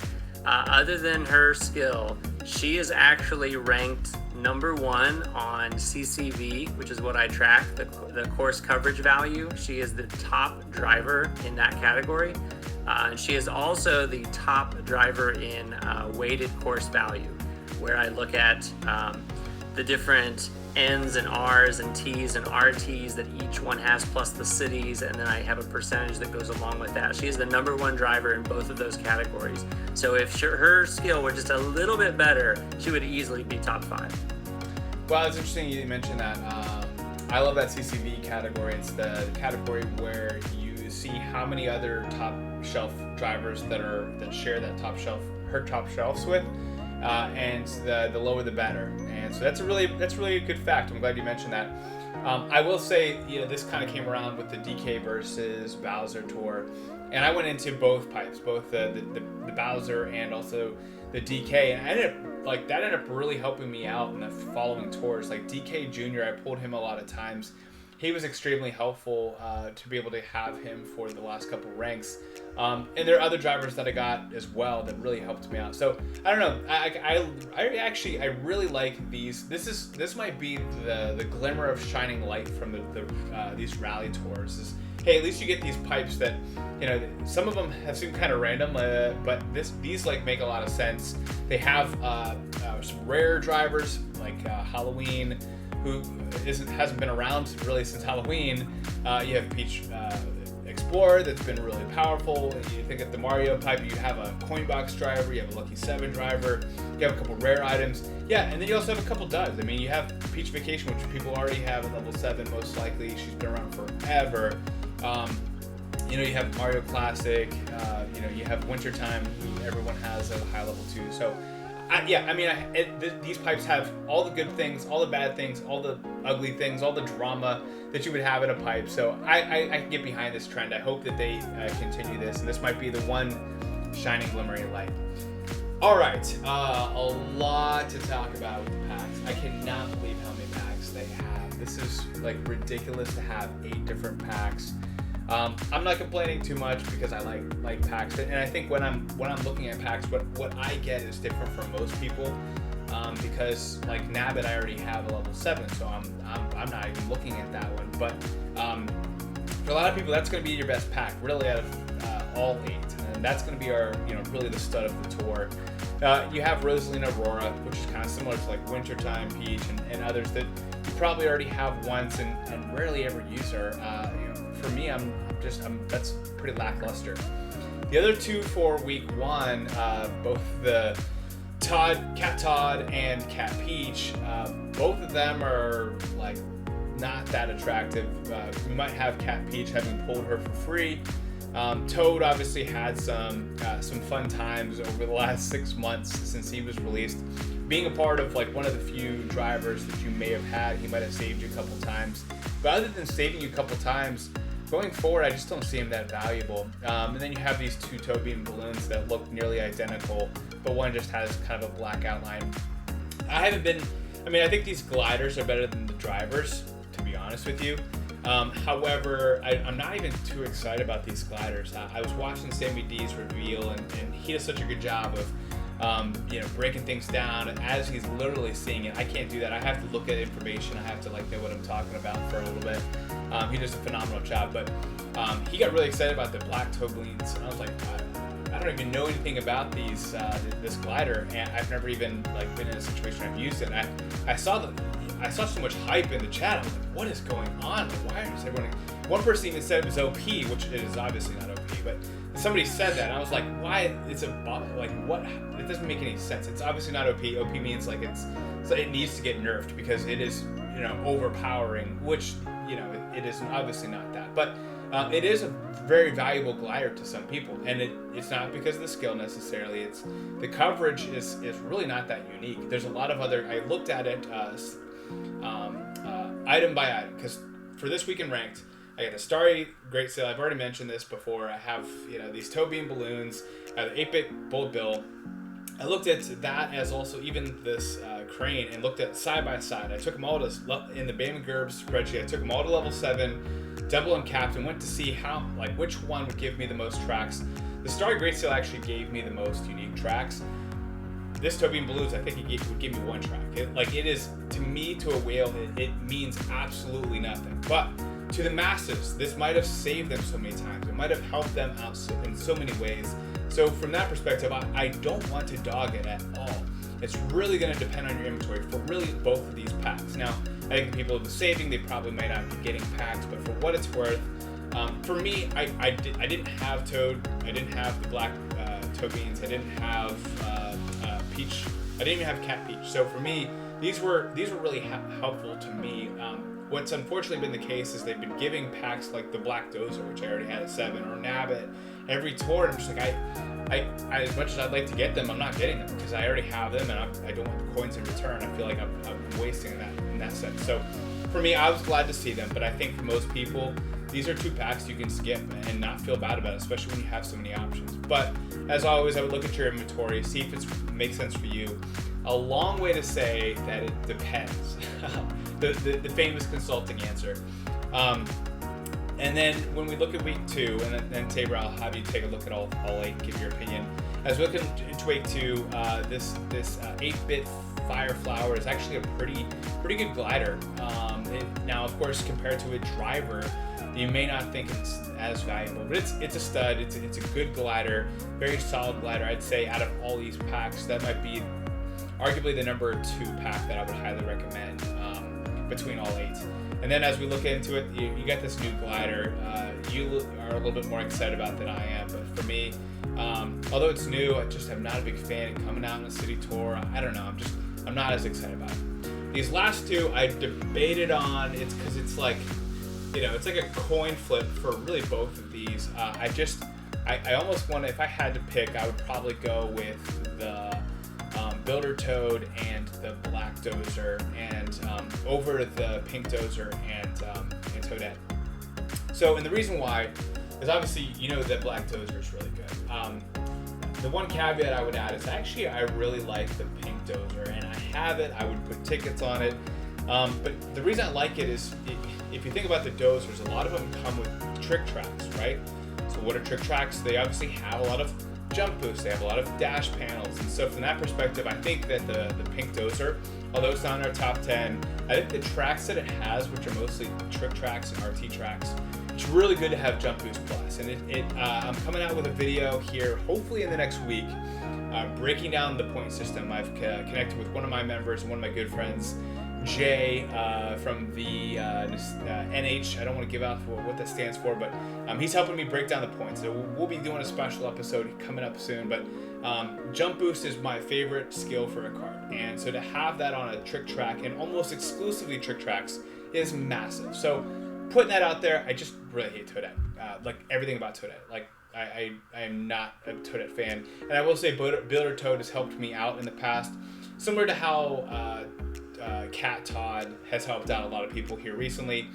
The Builder Toad, he's helped me out in times. I think it was like Mary Mountain came out, I had to use him, and then this Royal Raceways RT, I've had to use him like 3 or 4 times this year, and he saved me. But I don't know. I'm just not too excited about either one of these packs. But we kind of got a duddish and a studdish. Tabor, what do you think about all 8 of these packs? Are you getting any of them, or what's your general recommendation if someone wanted to get one? No, I don't buy packs. Okay, so let me ask you this, Studfish. Look at the Studfit. I think I said fish. Studfit. Look at all 8 of these packs. Which one, if you had to pick one, which one does not belong? Aurora. Yeah, exactly. I find that one really strange. I'm not sure why she's included in all that. The more and more I think about Dark Hop Rod kind of has a Vancouver Velocity feel in terms of like the color scheme. And so I like just to put some sort of wild prediction out there, maybe Vancouver Velocity will be coming back. Who knows, with Aurora and Dark Hop Rod joining one of those. We'll see. Now, it's a good point. I would say that the Dark Hop Rod, I would expect to maybe get something like DK Summit or something like that if he was going to be tied to ice stuff. I don't think he did though. So, but I like how you're thinking. I do see a lot of similarities. She does stand out. That's a good way to think about it. Yeah. The reason I think the Tobian balloons, both of them, some people call them OP, is mostly for this tour, and we're going to get into the slide that talks about multiple ranked use, and both of those have some multiple ranked uses coming up. So if you had one of those, especially at a high level, it's really going to benefit you this tour. I know black Tobian balloons has been a regular top shelf in a lot of the new courses over the last few tours, so I think that's why a lot of people go crazy on them, because they're seeing the same repeats. Like Baby Mario Koala has been top shelf pretty regularly. Black Birdo has been top shelf pretty regularly. Fire Rosalina pretty regularly on these new courses. So I think that's one of the big reasons why some people are going crazy on all of them. No, I wouldn't get any of these packs, obviously, for myself personally, but there's definitely some interesting ones in here. When I saw that there were 8, sometimes we get 8, but that's over the course of 2 tours. The fact that we got 8 right away is pretty amazing. And there's some good combinations on here as well. And again, obviously, it depends on your inventory and where you're at. If you're a whale, you probably have a lot of the stud ones on here already at level 7. So even though they're studs, they're not really going to help you. Just some good combos. I know that the cats and the Tobians is interesting that they're throwing the whole cat thing. We've got the different cat categories here, as well as we had Wild Pink being added in. So I don't know. I'm seeing a little bit of some themes going on, but whether they mean anything long term or not, we'll have to see. Yeah, I can't believe we're already over an hour, Tabor. But because I could talk about the interesting things we see this tour for like a long period of time. Like these, I will say, just to tie a bow on the word OP, because I hadn't played video games in 10 years. So I remember when I first saw OP, I was like, what does OP mean? And then I found out like it in games and like a lot of gaming things, there's different strategies. Some have like, this beats like a paper rock scissors, where this beats this beats this. And I watched an episode of Explained where they talked about esports, and I really highly recommend it. But it was fun. They talked about OP, and essentially a lot of the gamers would nerf something that's OP, and because it does like dominate a game, and the developers didn't realize that people were gonna use it that way. And I just want to I didn't realize this until I looked it up. It is actually a serious word. Like, people don't just throw it around lightly. It does mean a lot. And so I just want to tie a bow on that. It is a word that we should treat with respect. In the gaming community, I don't know, just putting it out there, I think we should treat it with respect. So I don't throw it around lightly. I definitely wouldn't say it's the Lactobians balloons is OP. Anyway, little soapbox there, but moving to the bottom of the screen, we have 2 items in the tier shop. And Tabor, you have, for somebody who is light on coins, I'm going to get them myself, but for someone who's light on coins like yourself, would you be getting any of these? And I think from your analysis, you might have some speculation as to what next week tier shop might look like too. Yeah, so typically what my go-to is in the tier shop. If I see something that I don't have, I will spend the coins to get it, as long as I have the coins. But if it's something that's repeat that I just need to level up, unless it's something that's really going to put me, unless it's an item that I need for ranked and it's really going to put me up to the next level, then I typically personally stay away, just because I don't have the funds. Right now I'm sitting on right around 30,000 coins, I think. And I'm not gonna spend any of those on these 2. There's some good ones though. I mean, these are both in the all clear pipe, and these are both in the regular pipe. And if you don't have the sports coupe or the glider, the cloud glider, then it wouldn't hurt to possibly add that to your inventory, because you never know when it's going to be useful or not. In terms of week 2, as we know, anything in the tier shop, because right now we have these 2 plus the super driver of Mario. Anything in the tier shop is always going to be a top shelf in ranked for that week, somewhere, at least one time in one of the courses. So if we look forward to week 2, if I look at what week 2 is for the Peach Cup, first off, because Mario was involved in the tier shop, I'm gonna 100% know that Peach is going to be involved in the tier shop, just regular super driver Peach. And then there are no other, looking at all of the top shelf looking at all the top shelf carts and top shelf gliders of week 2 for all of the 3 ranks in the Peach Cup, there are no supers, there are no normals. So we're going to have 2 more high ends available in the tier shop. What they might be, I don't know. I was looking through the list while you were going through all the packs, and I didn't care, so I wasn't listening. And I was trying to figure out, like, which ones would we possibly be seeing in the tier shop. And I'm guessing, because these 2 are both regular high ends. So if I was looking at just regular high ends for week 2, the only one that really stands out is the new one that we just got introduced, which is Wild Pink. But that's the only regular the only regular high-end one that I see in week 2. But I don't see that happening, since it was just revealed there. So I'm kind of at a loss. The other ones on the gliders could be Tobian balloons, it could be silver bells, it could be cheap masks, but that was a spotlight in week 1, so I kind of doubt that would happen. Who knows? But there's some options. But I'm gonna definitely make sure I have some coins going into week 2, just in case there's something that's available in the So you're not gonna get either of have. these. You're not gonna get the sports coupe or the cloud glider. I have both of them, so I'm not going to buy them. Okay. All right. Fair enough. That's really the decision people are having to make, is like, am I going to use my coins here, or use it somewhere else? And I think that the cloud glider might be the one that sticks out if you don't have a high-end maxed out of your daily selects. That is really important if you want to start getting high-end tickets. But yeah, other than that, neither of these really stand out. And it really depends on your daily select situation as well. If you've got a lot of things maxed out and you've got some tickets showing up, I would rather spend the coins on a ticket that I can use anywhere, as opposed to spending the coins on these items where I can only use there. Great point.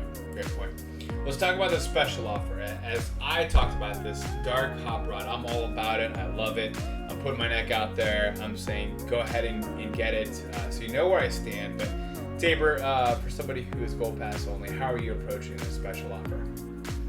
I'll get it. It's something I don't have. It's it's about we're looking at about a 50-50 boom or bust type thing in terms of maybe it's going to be great, maybe it's just going to be adequate, but it's worth the risk. It's relatively cheap for me, so I don't mind doing that. As long as it's, again, my threshold is $5. As long as it's not over $5, I'm okay with getting something new. If it's $5.50, then I'll be like, that's fine, whatever. So let's talk about these premium challenges, specifically the Premium Challenge Plus. Maybe we'll start with the Premium Challenge high end, because I think that one's going to be pretty straightforward, because I'd like to talk a little bit more about the Premium Challenge Plus because we also have a question about that too. Yeah, so we all knew that there was going to be a Premium Challenge, just as they have been every single tour, and it's the Kabuki Dasher. It's one of the karts from very, very early on in the game. I think it was actually released during the original Tokyo Tour, okay, which was the second tour of the game back in 2019. And it's carried some good weight since then. It was a lot more valuable during the first year of the game than it has been during the second year, but it's a decent one. It's a dash panel plus kart. And it's not bad. I personally am going to skip this. Again, what my mantra is each time is that unless it's something that I don't have, I'm not going to spend the money to get it. I don't have any reason. I know there's a lot of other things that comes with the Premium Challenge card, but I'm okay. I've got to use my resources as best I can, and that's what I've decided to do on that. In terms of this new card that we got, which nobody was expecting, the Premium Challenge Plus, that is a very interesting card. It not only comes with 5 tickets of each type. You have 5 driver tickets and 5 kart tickets and 5 glider tickets.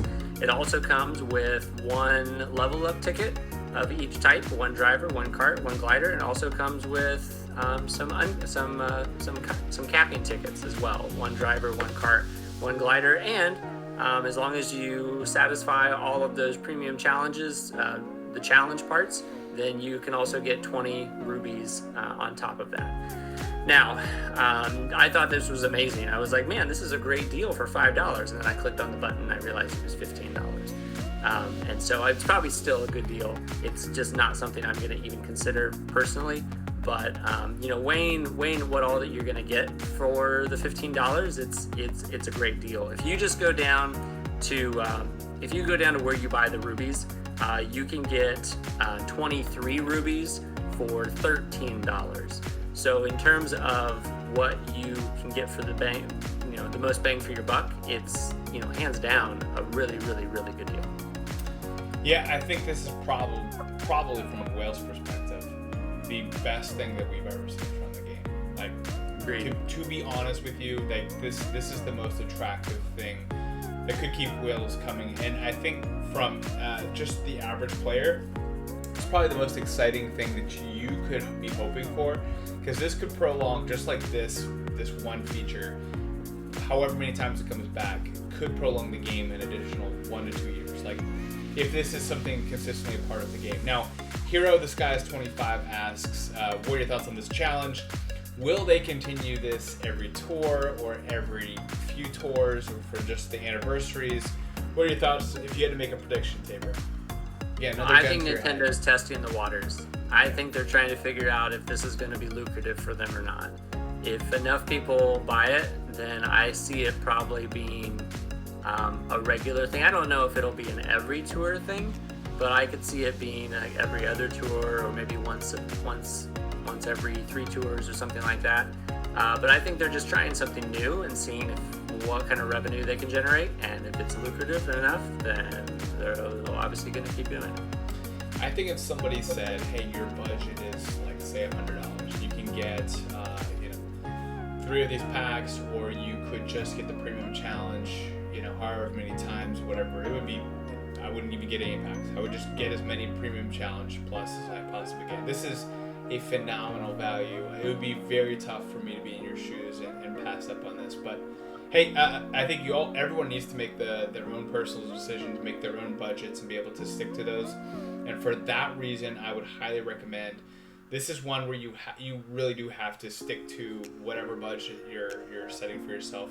It's going to be tough. It's going to be really, really tough. But I've seen a lot of people, fall prey to this game financially, and I just, from my perspective, just would highly recommend sticking to whatever budget you have and think about this or this, this or that. And this Premium Challenge Plus is going to be the one that I would highly recommend you looking into if you had to pick anything on the screen, minus, of course, my Dark Hop Rod. There we go for the packs. Man, can you believe we're an hour and 15 minutes in? We haven't even gotten to who got buffed. So we'll try to go through this relatively quickly because we have the city tour and a lot of people are getting city tracks. This happens every city tour. We've been seeing a lot of cities here lately, which has been what I've been asking for. I just hope that they have a city every single tour. That would be phenomenal for me. That way we could just kind of throw, those the diversified city tracks versus non-city tracks and just intermingle and just say this person has this many tracks. That would be really nice for me. But starting at the top, Mario Baseball has now 5 new tracks, which is phenomenal for him. Theoretically, because he has 2 Mario circuits, regular and T, and then 3 of the Tokyo Blurs. We got a 2R, a 2T, and a 4R. That's not good. That's not good at all. I really like the guy. I pulled for him, and I'm sad about this. And again, anyone that I was hoping to have long-term value that's on this list, that I don't want them to be on this list. But it is what it is. He already has LA Laps tracks, so to get these 3 cities added is just not good. He's already got 6 cities and 6 non-cities. That's half and half. Not great. As for the drivers who got 2 buffs, we're starting with baby Mario Koala. He's got 2 of the Ninja Hideaway. We're talking about R and RT.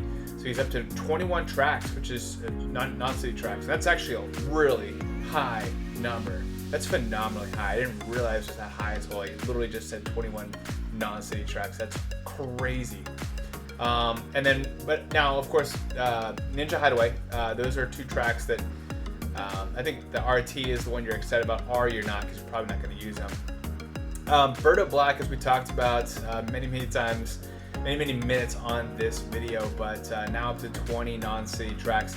7 cities. That is a lot of cities. I guess when you're spiking, I think that's one thing, is that she saved a lot of people on ranked during city tours. So that might have been week 1, week 2, times 3 city tours over the last 4 or 5 tours. So she might have been saving you, but saving you on tracks maybe you didn't want.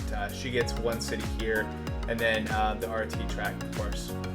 You have Builder Toadette, obviously the part of the week 2 pack there. She's got looks like Tokyo Blur 2T and the Ninja Hideaway T.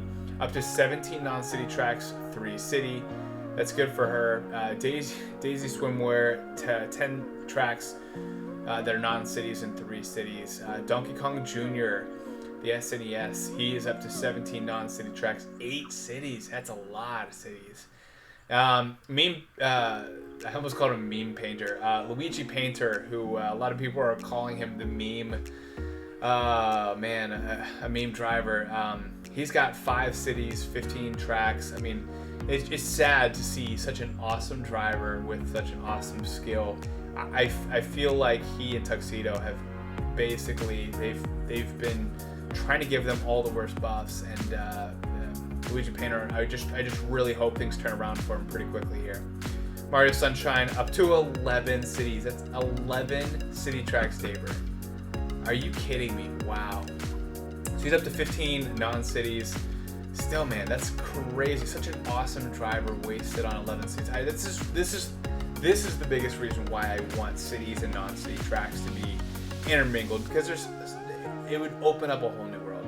Now, I know, I get it. People want to play the things that they played when they were kids, and I get that. So, I think we're gonna maybe have a difference of opinion, myself and my viewers. But I just want the cities to be intermixed to at least a certain extent, maybe just one tour.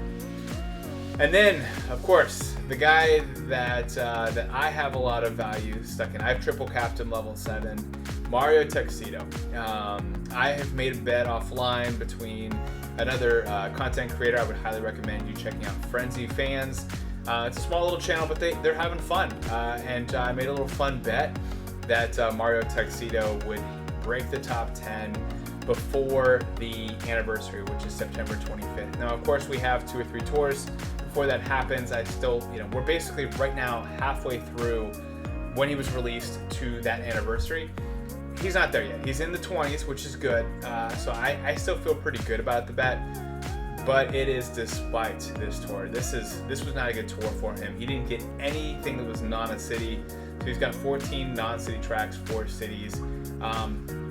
Both these Tokyo Blurs are a waste. Unfortunately, I need him to pick up fast these next couple tours if I want to win that bet. Otherwise, I will be dressed as Bowser Santa on one of my rundown videos. I know Tabor, you're probably actually rooting against me on that. I think you secretly want that. We have White Yoshi at 19 non-city tracks. That's phenomenal for him, despite 2 of the tracks he got this tour being cities. And then your favorite, Blue Koopa free running up to 8 tracks that are non-cities with two city tracks. It is nice that he got the DK Summit there. It looks like DK Summit, just regular, it looks like. Then we have, for the drivers who got 1 buff, we got Bowser Santa, who got Tokyo Blur 2. At least it's part of ranked. That part is nice. I'll give him that. But he's up to 17 non-city tracks, 2 cities. Out of the coin box drivers, he has been the least useful, at least when it comes to ranked, since he's been released. But that's okay. It's July. He's a guy literally dressed as Santa. So I expect that to pick up in the winter here.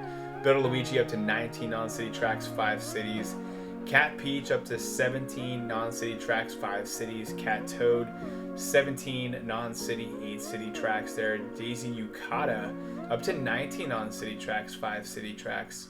By Rosalina, a lot of people's fan favorite. She's up to 20 non-city tracks, which is a lot. And only 2 city tracks, which for coming out through as many city tours as she has, that's really good value for her. Of course, not a big fan of the skill, and that's always held her back. But I will say that my boy, Lakitu Party Time, he's seen better days, but he's still hanging on to that top 10 spot. 19 non-city tracks, 5 cities. He's by far my favorite in the multiplayer. Then we have Pauline Rose, 18 non-city tracks, 7 city tracks. Your girl Peach Explorer with 24 non-city tracks, 2 city tracks. And then Shy Guy Gold, I'm using them for ranked here, 19 non-city tracks, 5 cities. And then the beast, Shy Guy Ninja, with 23 non-city tracks and 3 cities. Of course, this buff is a city, so not much fanfare there, but 23 non-city tracks, up to number 3 on our list. Holy cow, he is phenomenal. And honestly, in my mind, the only person who could unseat Roberto. And then your true real boy, just to clear things up, your boy isn't Blue Koopa free running. It's really Blue Yoshi. 12 non-city tracks, best super in the game. Tabor, what do you think about the drivers that got buffed? Yeah, I mean, this is an impressive list. I was a little bummed when I saw just a few things of note. Mario Tuxedo was a little disappointed. I was disappointed when I saw that it got 2 buffs and both of those were cities. I was just like, man, Studfit is not happy about this because this is not good progress. He did move up like a couple spots in my ranking, but Frenzy fans, don't worry. I'm not gonna try to tweak the algorithm to make sure that he wins. So there's gonna be some eyes watching your behaviors. Tabor. Yeah, you gotta be careful. We'll let the chips fall where they lie. But yeah, I was a little disappointed with that. A few things of note. Yeah, Mario Baseball, that's just disappointing. 50-50 in terms of non-city and city. It's not a great start for Mario Baseball. So, it's kind of disappointing there. Birdo Black is impressive. One thing I want to point out about Birdo Black is that, yes, Birdo Black has a lot of city tracks, but total, there's 27 total courses. That is actually tied for first for the most total top shelf courses of any driver. Birdo Black has a total of 27 top shelf courses, and the other person that also has, the other driver that also has 27 courses, you want to take a guess? Try Bowser Gold. No. Wow. Not one that you're expecting. I can't even. Let me guess. Baby Rosalina Detective? It is. Nice work. Nice. But here's the thing, Baby Rosalina Detective also has 27 courses, 14 of which are cities. So, ridiculous. Crazy there. And then just the ones of note down below. This is why I feel like Peach Explorer is really, really good. 26 total courses for Peach Explorer, 24 of them being non-cities. I mean, that's phenomenal. And then Shy Guy Ninja, it's no wonder that he's becoming a fan favorite and moving up in the ranks. He's got a total of 26 as well, being 23 non-cities. So a lot of good head turners in this list. Just make sure that if you have Shy Guy Ninja and you want to take advantage of his 23 tracks, make sure you get a time machine too and just stop time completely, because you're going to be dropping 3-4 hours at a time to get the right Boombox Frenzy run that you need. Tabor, tell us a little bit about the carts. I'm totally joking, by the way, but tell us a little bit about the carts that got buffed. Yeah. Sorry, hold on. We'll start with the Paintster. We got 5 new tracks here, so it's up to 8. I'm sorry, not the Paintster, the Pinch Hitter. Pinch Hitter. Okay, yep. I got it. Up to 8 non-city tracks, 6 cities. That's a lot of tracks. It did. So both the Pinch Hitter and the Cleanup Hitter got the most buffs, but again, it's been pretty typical. Either the tour after it's introduced or 2 tours after it's introduced, it gets a lot, and then it kind of tapers off after that. But Pinch Hitter got 5 new ones. Now has a total of 14 tracks, 8 of which are non-city. Cleanup Hitter got 4 new courses, 8 of which are non-cities with 3 cities, so a total of 11. So right now, Pinch Hitter does cover more, although it does have more cities at the same time. Paintster continues to get buffed, just like Painter Luigi did as well.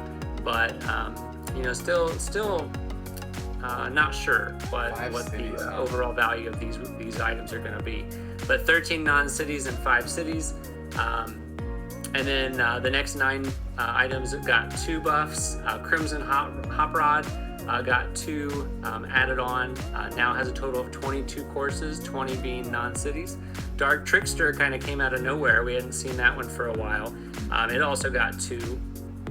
13 non-cities and 5 cities. Inferno Flyer got 2 more. Now has 16 non-cities and 3 cities. It's always good whenever you have a large number, of non-cities and even just a few. There's not very many carts out there that don't have any cities at all, but the lower number is always, at least from my opinion, is always better in terms of cities. Jade Hop Rod now has a total of 23 top shelf courses, 18 of them being non-cities. Lime Tea Coupe got 2 more added, now has 11 non-cities and 6 cities. Pink Dozer, 13 non-cities and 4 cities. Sakura Quickshaw, which is the spotlight this week in the pipe one, now has a total of 22 tracks, 19 of them being non-cities. Sunny Surf Sailor got 2 more, 10 non-cities and 3 cities. And Regular Surf Sailor got 2 more, 12 non-cities and 5 cities. And then the rest of these last 8 only got 1 buff, but did get something added to it. The majority of these did get a city buff, not every single one though. Black Turbo Birdo. There's actually a lot that I want to talk about with Black Turbo Birdo. We can wait until we get to the top 10, but it did get 1 more added on, and as you can see here, it has a total of 24 different tracks, 21 of them being non-cities. Dreamy Egg has 15 non-city tracks and 3 cities, got 1 added to it. Gold Egg, 17 and 4. Grand Badwagon continues to get recognized in this game. A lot of people kind of wrote it off when it was introduced with Mario Tuxedo, I believe. But it's continuing to get some use and continuing to get some buff. 15 non-city tracks and 2 cities. Carp Cart, one of the rare ones that don't have any city tracks. Also another one, just like Dark Trickster, kind of came blast from the past. We hadn't seen it for a while. I did get 1 more added in and now has 15 non-city tracks. Trickster, kind of one of the original Halloween carts that were released back in 2019. Also got a random buff 13 non-city tracks in 2 cities, Blue Royale and Blue Turbo Yoshi. Both of these are super karts, and they both got one buff. And as you can see, Blue Royale has a total of 10 tracks, 8 of them being non-cities, and Blue Turbo Yoshi also has 9, and 6 of them being non-cities. Studfit, any comments about this list? Oh man, I will say the Black Turbo Birdo I'd like to talk about a little bit, or maybe just hear what you have to say, because I really like it. I've been taking the philosophy of me taking things to 6, like take as many things to level 6 as possible, and letting the game take it to 7, like through packs and pipes and whatever. But I'm thinking about taking this to 7. I already have it at 6 because I love it. But we'll get to that in a second. I will say maybe put the mic a little closer to you. You sound a little farther away than you did earlier. Sure. Yeah. But overall, yeah, I mean, some good carts on here. The Grand Bagwagon. There are a couple carts that I have like, double-digit number of tickets, and I'm ready to drop it as soon as I need to on something like a Grand Bagwagon or something on the Paintster, or like I'm just ready to drop tickets, and none of the ones I want to use are in a situation where I need to put tickets on it. So I'd love to, but I'm waiting, and it's because they're not in the right place at the right time. But some awesome cards that look cool, that especially all the hot rods. I'm willing to take any of those to 6 as soon as I need to, but I haven't had the opportunity to do so. The Polka Dot Manta Glider. This one, although you see it with 3 buffs, not the buffs necessarily you wanted. Unfortunately, there's just a lot of overlap. This is another one that looked cool that I was thinking about putting some tickets on, but it didn't get the right buffs. The overlap just was not good. 10 non-city tracks, 4 cities there total.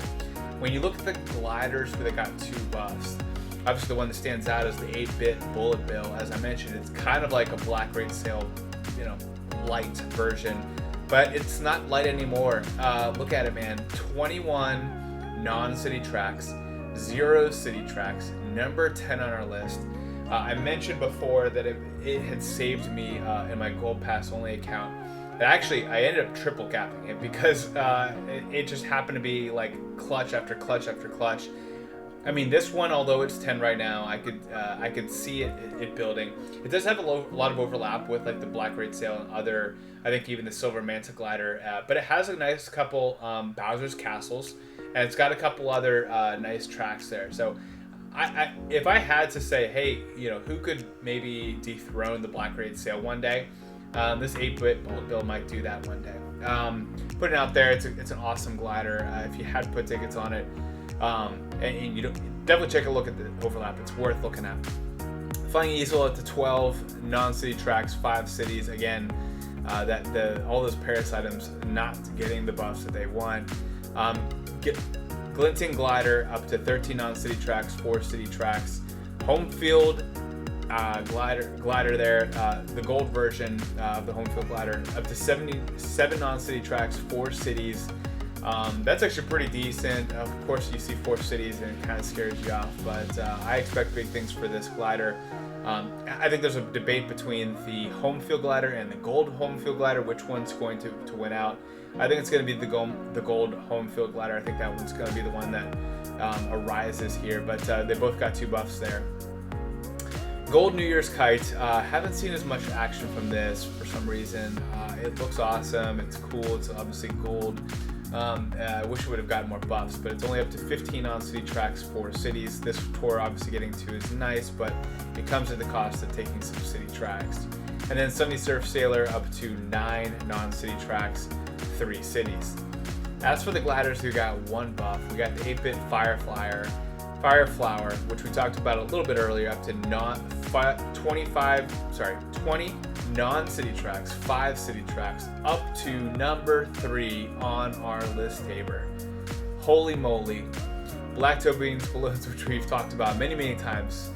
Only 17 tracks. I think when you look here on this list, other than the Starry Great Sale, compared to all the other items that got 1 buff, the Black Toe Beans Balloons has the least. So again, it just kind of shows you I think it's just all kind of perspective of who got it and who was saving them.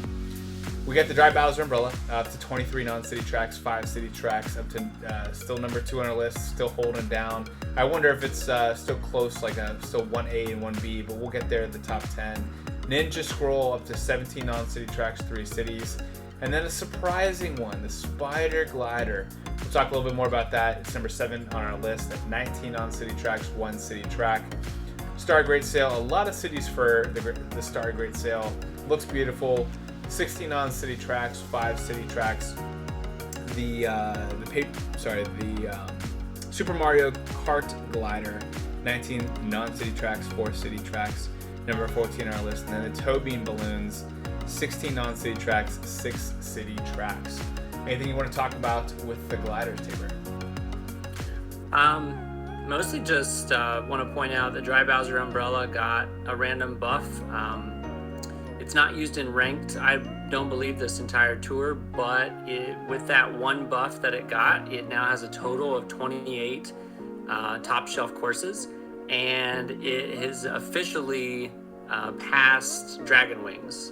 Those were tied at 27 leading into this tour, and Dry Bowser umbrella with this one buff now has 28.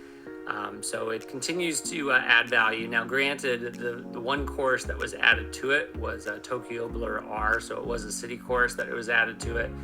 But in terms of total value, it's we haven't yet found that cap of how many courses can an item actually have. 27 was the answer going into last tour, and then going into this tour we found it, they've expanded it to 28. So we're not sure where that stopping point is going to be in terms of the number of top shelf courses that an item can have, but Dry Bowser umbrella continues to push those limits. Other than that, there's just been a couple other ones that were. One that was really surprising to me was this gold New Year's kite. We hadn't really seen it much for 7 months. It just got this random buff, or actually 2 random buffs on here. And Glinting Glider, especially with being a commemorative glider, still shows some promise of getting buffed. I know it's relatively new still, but it's always nice to see these relatively inexpensive items continue to get value added to it. Sure, can't argue with that. And of course, we decided to pick the most unique tour to be able to make a change to our algorithm. Not a big change, but tell us what change we made, Tabor. Yeah, so we were really, I just want to give a quick shout out to ER Curtis. Curtis, yep. Thank you. ER Curtis, he's done a lot for this tour for us. He went through all 166 carts, because we've just had this idea about adding some sort of hitbox, some sort of cart size to the categories in terms of ranking these carts. And he took it upon himself, and again, just a big shout out to ER Curtis. He took it upon himself to go ahead and measure all 167 carts that are currently in the game. And he measured the length of each of those carts, he measured the width of each of those carts, and what I decided to do is go ahead and multiply those out to get some sort of total ground area. Because as we know, whenever especially you're using Coinbox, you want to get as many coins as possible to pick up, and the bigger the cart that you have, the more likely you can to do that. And so we went ahead and added the hitbox size into the algorithm for the carts. By doing that, we also had to readjust some of the percentages for the carts. So when we look at the top 10 or top 15 carts this tour, a lot of the changes that are being made are because of this difference. We've added a category and we've readjusted some of the percentages. The cart percentages used to be what the third one is, which should just say gliders. It used to be 10, 20, 20, 25, and 25. And as you can see, we had to kind of adjust that a little bit to be 10, 10, 15, 15, 25, and 25. So we were able to add a new category, which I think is a big plus. I actually had an option of possibly taking the skill completely away and just replacing it with size only. But when Studfit and I kind of agreed to kind of let the community give their input on that, and they all decided they wanted skill to continue to be a part of this, but to also add in the hitbox side. I will say it's not just a community; it's the best community out there. Our members, no one loves the rundown as much as they do. So shout out to the members. Thank you guys for putting in. It was unanimous. It was adding the skill. We took it out of the ranked percentage, but if you know me, I love the hitbox. I think it's really important to understand. I believe it's real. I put out that video, so definitely check out the hitbox video, the special episode that we put together. I think it'll be really, really helpful in being able to help you advance your game. But based on Tam Tabor, I'd love to see if we can get this to 2-hour video. So tell us, and actually, I think you mentioned that it does impact the skill or the top 10 carts. But really, the top 10 carts moves a little bit less than the drivers and gliders. So take us a little bit into the drivers for our top 10. Yeah, for sure. So as you can see, King Roberto is still our number 1. As of right now, it's still our top spot. Now it is still our number 2. Both of those are used in ranked this tour. Shy Guy Ninja continues to show some momentum and moved up 1 spot and switched places with Dry Bones Gold, which moved down to number 4. Pink Gold Peaches holds steady at 5. Rosalina Swimwear, another Coinbox driver, did move up and switch places with Peach Wedding, is number 6, and Peach Wedding moved to 7. Mario Halloween and Lakitu Party Time also did a little flip. Mario Halloween moved up to number 8, with Lakitu falling to number 9, and Black Yoshi stayed true at number 10. And then after that, Peach Explorer is 11. Again, it's kind of one that I keep wishing that I had. I actually don't have the Peach Explorer, but it's one that I see tremendous value of. Mario Racing actually moved up a big jump to number 12. He's actually used in rank twice this tour. Gold Koopa Free Running is 13, Penguin Luigi 14, and Peach Vacation is at 15. Yeah, I won't make too much fanfare about this, but as we talked about, this week Chris asked us who will dethrone Gold and Roberto. Shy Guy Ninja looks like the only one still moving up, and we just don't know where that peak will be. Will it be a 3? Will it be a 1? Who knows? The only other driver that's out right now that I can see surpassing King Bob-omb Gold could be Mario Tuxedo. Maybe it happens a little slower, but that's not going to happen in the next 1 or 2 tours. That's for sure. But I do think he'll break the top 10. As for the carts, as we mentioned, there's some shifting here, that's for sure. But the off-roader moved up 7 spots. Obviously, it has one of the largest hitboxes. You guys know that. Black Dozer still holding down that number 1 spot, though, regardless. It's slightly above average size. I think it's like number 13 or 14 on the list there. But it is still, obviously, based on coverage, based on ranked usage, an awesome cart, the number 1 cart in the game. Crawly Kart, surprisingly, despite its size, went down 1, and that's only to make room for the off-roader. The off-roader is larger than the Crawly Kart. It's surprising, but it's true. Feel free to try it out yourself. The off-roader is bigger, and it's not just, again, it's only 10% of the algorithm, but that is an important skill. The off-roader was already a number 2 or 3, 4 or 5 cart for many tours. So it's not surprising that he jumped up once we added in that criteria. It's number 1 actually on the hitbox size. Off-roader is. Off-roader, yep. Perfect. Yep, that makes sense. And then Black Turbo Birdo. I know you wanted to say something about this, so I won't steal your thunder, but up 2 spots. Happy Ride down 2 spots. They flipped a little bit. Wild Pink, number 6 on our list, down 2 spots. Rose Queen down 2 spots to number 7. Wild Black surprisingly moved up 3 spots there. Purple Bunny, I hope it's not just didn't hit its peak and then now on its way down. I love it, the Purple Bunny, but it is down 2 spots to number 9. Jade Hop Rod up 3 spots, still a solid cart, that is for sure. Ramby Runner at number 11, a big fan favorite there. Cheap Snorkel to 12, B-Dasher Mark II to 13, Secure Quick Shot of 14, and then Gilded King to 15. And then one quick fun question from Night Rosso, who asks, what cart skill is the most common in the top 15? So Tabor, take that answer and then talk to us a little bit about your thoughts on the Black Turbo Birdo and the rest of our top 10 carts. Yeah, in terms of the skill, it's pretty spread out, pretty even. As we know, there's only really 5 skills for the karts, and there's kind of a little bit of everything. Most of them have 2. The only one that has a little bit more than the rest is Mini Turbo Plus. There's actually 3 of them that have Mini Turbo Plus, but there's a handful of them. There's like 2 rocket starts, there's 2 dash panels, there's 2 jump boosts. So it's pretty spread out all the way through. There's not really one dominant one compared to the other.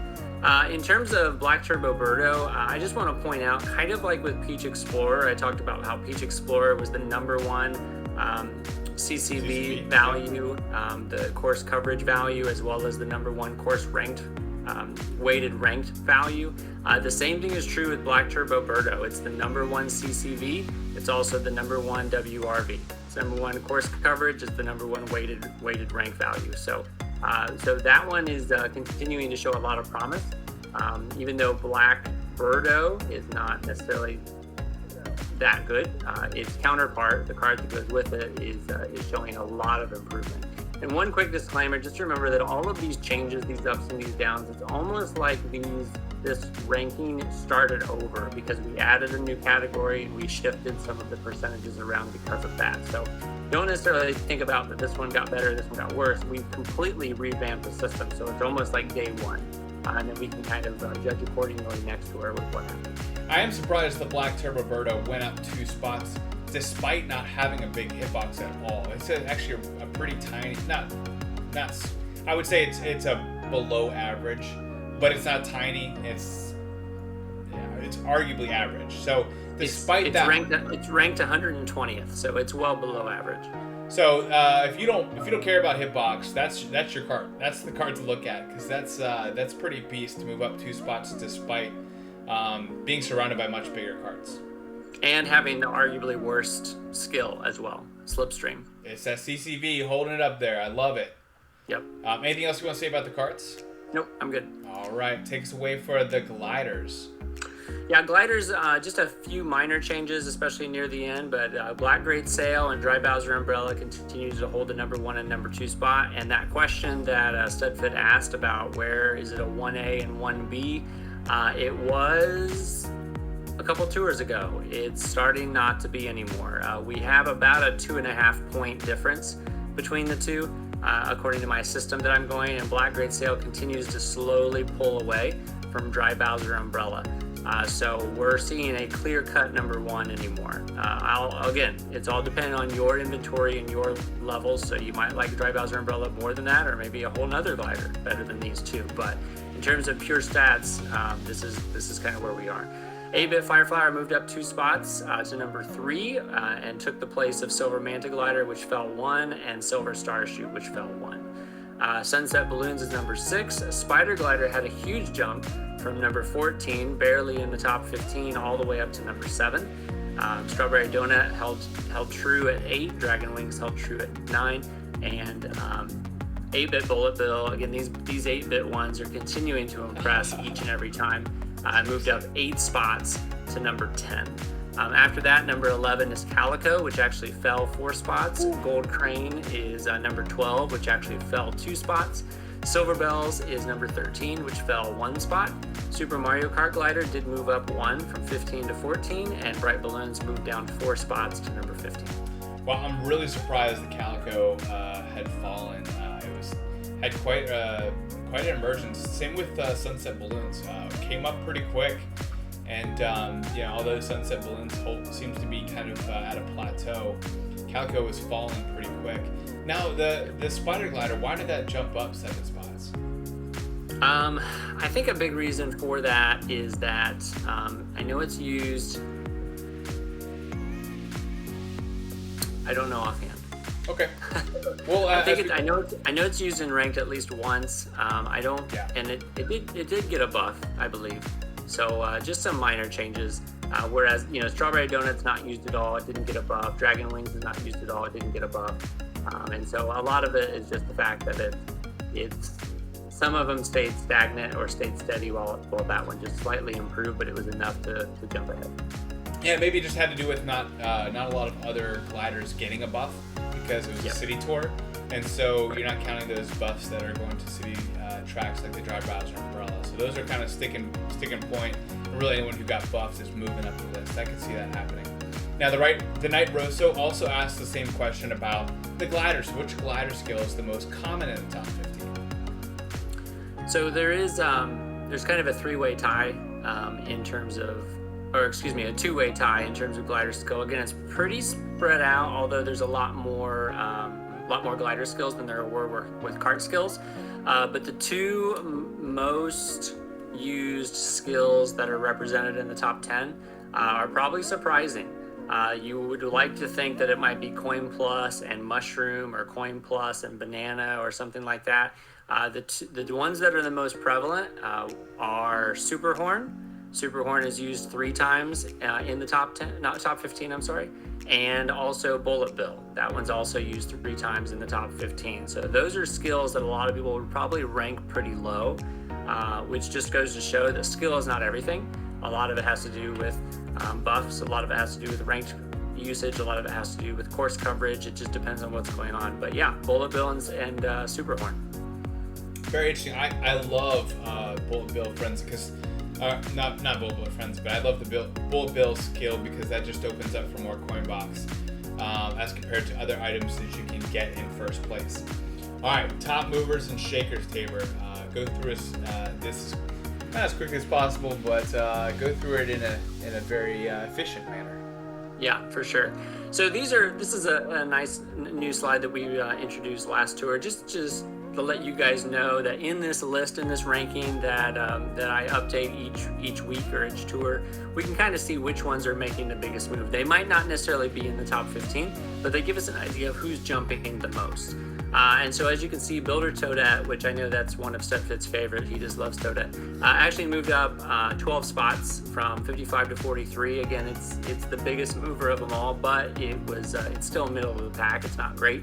The biggest ones you want to look at are the ones that didn't have as far to go, are already near the top, but made a big move. So for instance, Mario Racing went from 19 to 12. That's a big jump. That's a more impressive jump than what Builder Toadette was able to do. The same thing is true with Peach Halloween. She went from 22 to 16, just on the cusp of the top 15 on all that. So definitely some movers here for the most improved drivers. For the karts, again, a lot of different options on here. Nothing that really stands out in terms of a high level. Maybe Dark Trickster from 50 to 32 was a pretty big jump, or Pink Dozer from 39 to 24. It just depends on kind of where you are, but the biggest mover was Paintster. It went from 74 to a 38, and that's almost cut in half of where its ranking was. So I mean, that's, whether you like that item or not, it's a big jump. And then finally, for most improved gliders, again, Starry Great Sail made a big move. It cut off 11 of its 33 ranks to get all the way up to 22. Toe Beam Balloons made a big move from 30 to 20. Black Toe Beans went from 27 to 18. A lot of these are pretty impressive. 8-Bit Bullet Bill went from 18 to 10. Spider Glider 14 to 7. Again, some pretty impressive moves, and these are the ones to watch as we continue to look forward from tour to tour. Yeah, I will say, just like we talked about with the top 10, the karts also could be impacted too. So the Paintster might have moved that many spaces because of its hitbox size too. Just putting that out there. But yeah, the Starry Great Sale, that's the one I'm looking at when I looked at all these options of what I could put my tickets on. That's the one that had the most. I think it would have given me 3 new tracks. Again, none of them were moving the needle that much, but that's one that stuck out to me. All right, we have All Cup ranking MVPs. We have, of course, Peach Happy, 11 tracks there for All Cup ranking. So the way that we look at this are how many tracks this driver has. As far as I am concerned, I'm not looking at who got boosted. It'd be nice to have that information, but there's not a great way to see that with, especially with these tracks unlocked, or tracks locked down with the cups behind it. So we can't see all of them, but from that perspective, Peach Happy has 11 tracks to her name this tour that will be going into future tours, etc. Dark Hop Ride, you know how I stand on that. I might just be throwing tickets on that just for fun. And then you had the Springtime train, the Oxymoron there, and then you have the Jade Hop Rod and the Black Toby and Balloon and the Yukata Ribbon, all with 9 tracks there. As for the drivers, karts, and gliders with 8 tracks for this All Cup ranking, you have Baby Mario Koala, Mario Happy, Shy Guy Ninja, again another reason to be using him a lot, and then Birdo Black. Those are the drivers. Then the Sakura Quickshaw and the Toby and Balloons, 8 tracks for those karts and gliders. As for the items that have 7, we're talking about Donkey Kong Jr. SNES, Daisy Yukata those are the total drivers. For the karts, you have Rombi Runner, Black Turbo Birdo, you have the Ice X, the Decal Streamliner, and the regular Quickshaw. And then finally with the gliders, you have the 8-Bit Fireflower, the Nabbit Oil Paper Umbrella, the Ninja Scroll, and the Snow Crystal. So really any of these items that have 7, those are nice. I think some of it has to do with like a good example. You see Cact Ice, you see Rombi Runner, you see Snow Crystals. That has a lot to do with these Summit. So DK Summits, there's 3 tracks there, then you have a couple other tracks, and then next thing you know, you're at 7. So this Be Chris asked a good question though, and I want to include that on this slide. How many hours per tour would you guess the average top 1,000 ACR player spends grinding? I think this might be a good question for the podcast, but I've kind of tossed it out here. Maybe just let us know in the comments. But I feel like, and if you said that the average player was buying 1 pack per tour, I would say, in addition to just clearing the actual cups, I'd say they probably spend anywhere between maybe 5 to 8 hours doing a cup ranking to get over 1,000. Now, if you bought 2 packs per tour, you might be spending 3 to 5 hours or so doing that. If you spend less than that, let's say you didn't buy any packs at all, you could be spending anywhere between 12, 15, 18 hours per tour trying to get to that top 1,000. Now, for me, who gets a couple packs every tour, I could get the I could probably get over 1,000 just from clearing all the different cups. For me, when you're thinking about top 100, I spent somewhere in the realm of about 8 hours or so to get top 100. If I wanted to grind like this past tour, I probably put somewhere in the 12 to 15 hour range, and I was able to get, I got number 22 in the All Cup ranking. So it just gives you, it really depends on your investment in the game and what your loadout is, and then your capacity to be able to keep doing these grinds. And I kind of gave up doing All Cup ranked. So I was in, I'm in the Kart Life server and Carlos's server.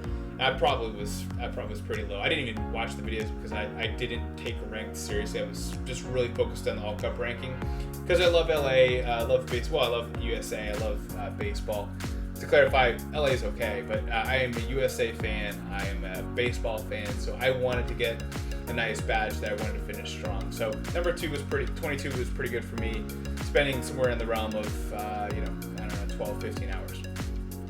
So there you go. Hopefully that answers your question, this Be Chris, but maybe a wider topic for us to discuss on the podcast. Tabor, tell us a little bit about some of these multiple use ranked items.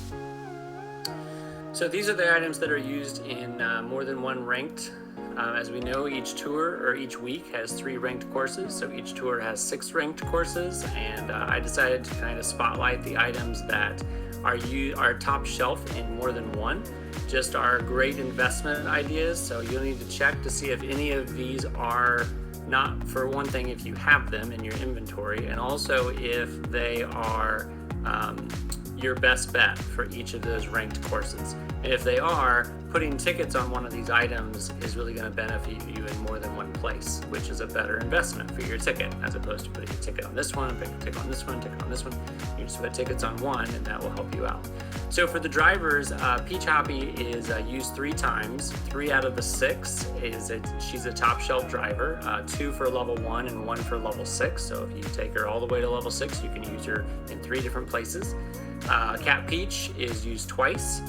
Mario Racing twice, Daisy Yukata twice, Builder Toad twice, Peach Halloween twice. Again, all of those are level 1 twice. So even if you just have her and not necessarily have them at a high value, you can still use them in 2 different places. And Shy Guy Ninja is also used twice, but one is a level 1 and one is a level 6. And I will tell you, both of those places are in week 2. So if you are have it as a high level, I personally already have Shy Guy Ninja at level 5. So when I look at week 2, I can see on one of the courses that it's kind of there waiting for me to put it on 6. And if I do put it on 6, I can then use it in that second ranked course. For karts, Sakura Quickshaw is used 3 times out of the 6 ranked cuts, and Dark Hot Rod is also used 3 times, but 2 is level 1 and 1 is level 3. And then the rest of these down that list, and I'll just let you guys read it yourself, are ones that are used 2 times. Again, some of them are all 2 level 1 times, some of them are level 1, level 3, some of them are level 1, level 6. So it just depends, again, your situation, and if you can possibly use them, possibly put tickets on it. And then for gliders, and then again, this is a big reason why I think some people went crazy, because Toby Balloons is used 3 times, and all 3 of them are level 1. So if you have Toby Balloons as at a high value, or excuse me, at a high level, it could really help you in 3 different places during this tour. Springtime Crane is also used 3 times, but twice is level 1 and once is level 6. And Yukata Ribbon is used 3 times, twice is level 1 and once is level 6. And then again, the rest of those, as you can see, are used twice, all the way down the list in 2 different places. Now, again, sometimes they're used twice all in one ranked for 1 week. Sometimes they're spread out once in week 1, once in week 2. So again, just feel free to check your inventory and check your courses to see which ones those match up with, and then you can make a decision if you want to use tickets. Awesome. As we round out the episode here, tell us a little bit about the rank tracks unlocked for these DKJs. Yeah, so there's a lot of options where there are no unlocked, or some just have very few unlocked. For Tokyo Blur 2, Peach Hoppy is used. You can use her as a level 6. For Mario Circuit T, Waluigi Bus Driver can be used as a level 3. Koopa Troopa regular normal driver, level 6, or Toadette is level 6. Rose Queen is a level 3 for the kart, and Cape Mario Hanafuda is level 3 for the glider. And for Ninja Hideaway RT, there are no L3 or L6 drivers. Dark Hop Rod can be used for an L3, and Yukata Ribbon can be used for an L6. For Tokyo Blur 3 RT, which is the second new track of this tour, there are no drivers, there are no karts, and you can use Springtime Crane as long as you have it at level 6 to possibly help you out. For Ninja Hideaway T, Shy Guy Ninja can be used at level 6, Jade Hop Rod can be used at level 6, and Ninja Scroll can be used at level 6. And finally, for Royal Raceway RT, there are no drivers that can be used that would benefit you at a higher level. Pink Dozer can be used at level 3, Inferno Flyer can be used at level 6, and there are also no gliders for that course. Awesome, great job, Tabor. Yeah, man, what a fun episode. So as we conclude, we have the memberships available. This is, again, really the second time for the rundown where they are available, so check them out. You can be able to ask questions. You can even be featured on our podcast, which is really exciting. Join our Discord server. We even have a fantasy football league coming up, which you're going to be commissioner for, Tabor. That'll be fun. I think we already have 8 or 9 people that are interested in doing it. So if you love fantasy football, join just for that reason. It'll be fun. But just as warning, Tim Torch does that on the side, playing fantasy football for other people and getting paid to do it. So he's probably gonna take our money. Anyway, it'll be fun. Feel free to check out those memberships. But if you haven't yet, please like, subscribe. It's been fun growing with you guys. We hopefully are bringing a lot of value to you. You've got 2 hours every week of content from us. So that is phenomenal. We love spending this time with you. But thank you. You are a diehard fan of Mario Kart Tour. You deserve a high five. So there you go. This tour was for you. This celebration was for you. There you go, Tabor. But thank you guys so much for your support. We love that. We can't wait for next week for Kart Talk, and we'll see if we can get Sammy D or not. But we have just so much fun with you guys. We cannot do this without you. Special thanks to those members that you shot at the very beginning of the video. We love you so much. And until Kart Talk, may the frenzy luck be with you. Thanks, guys. Bye, everybody.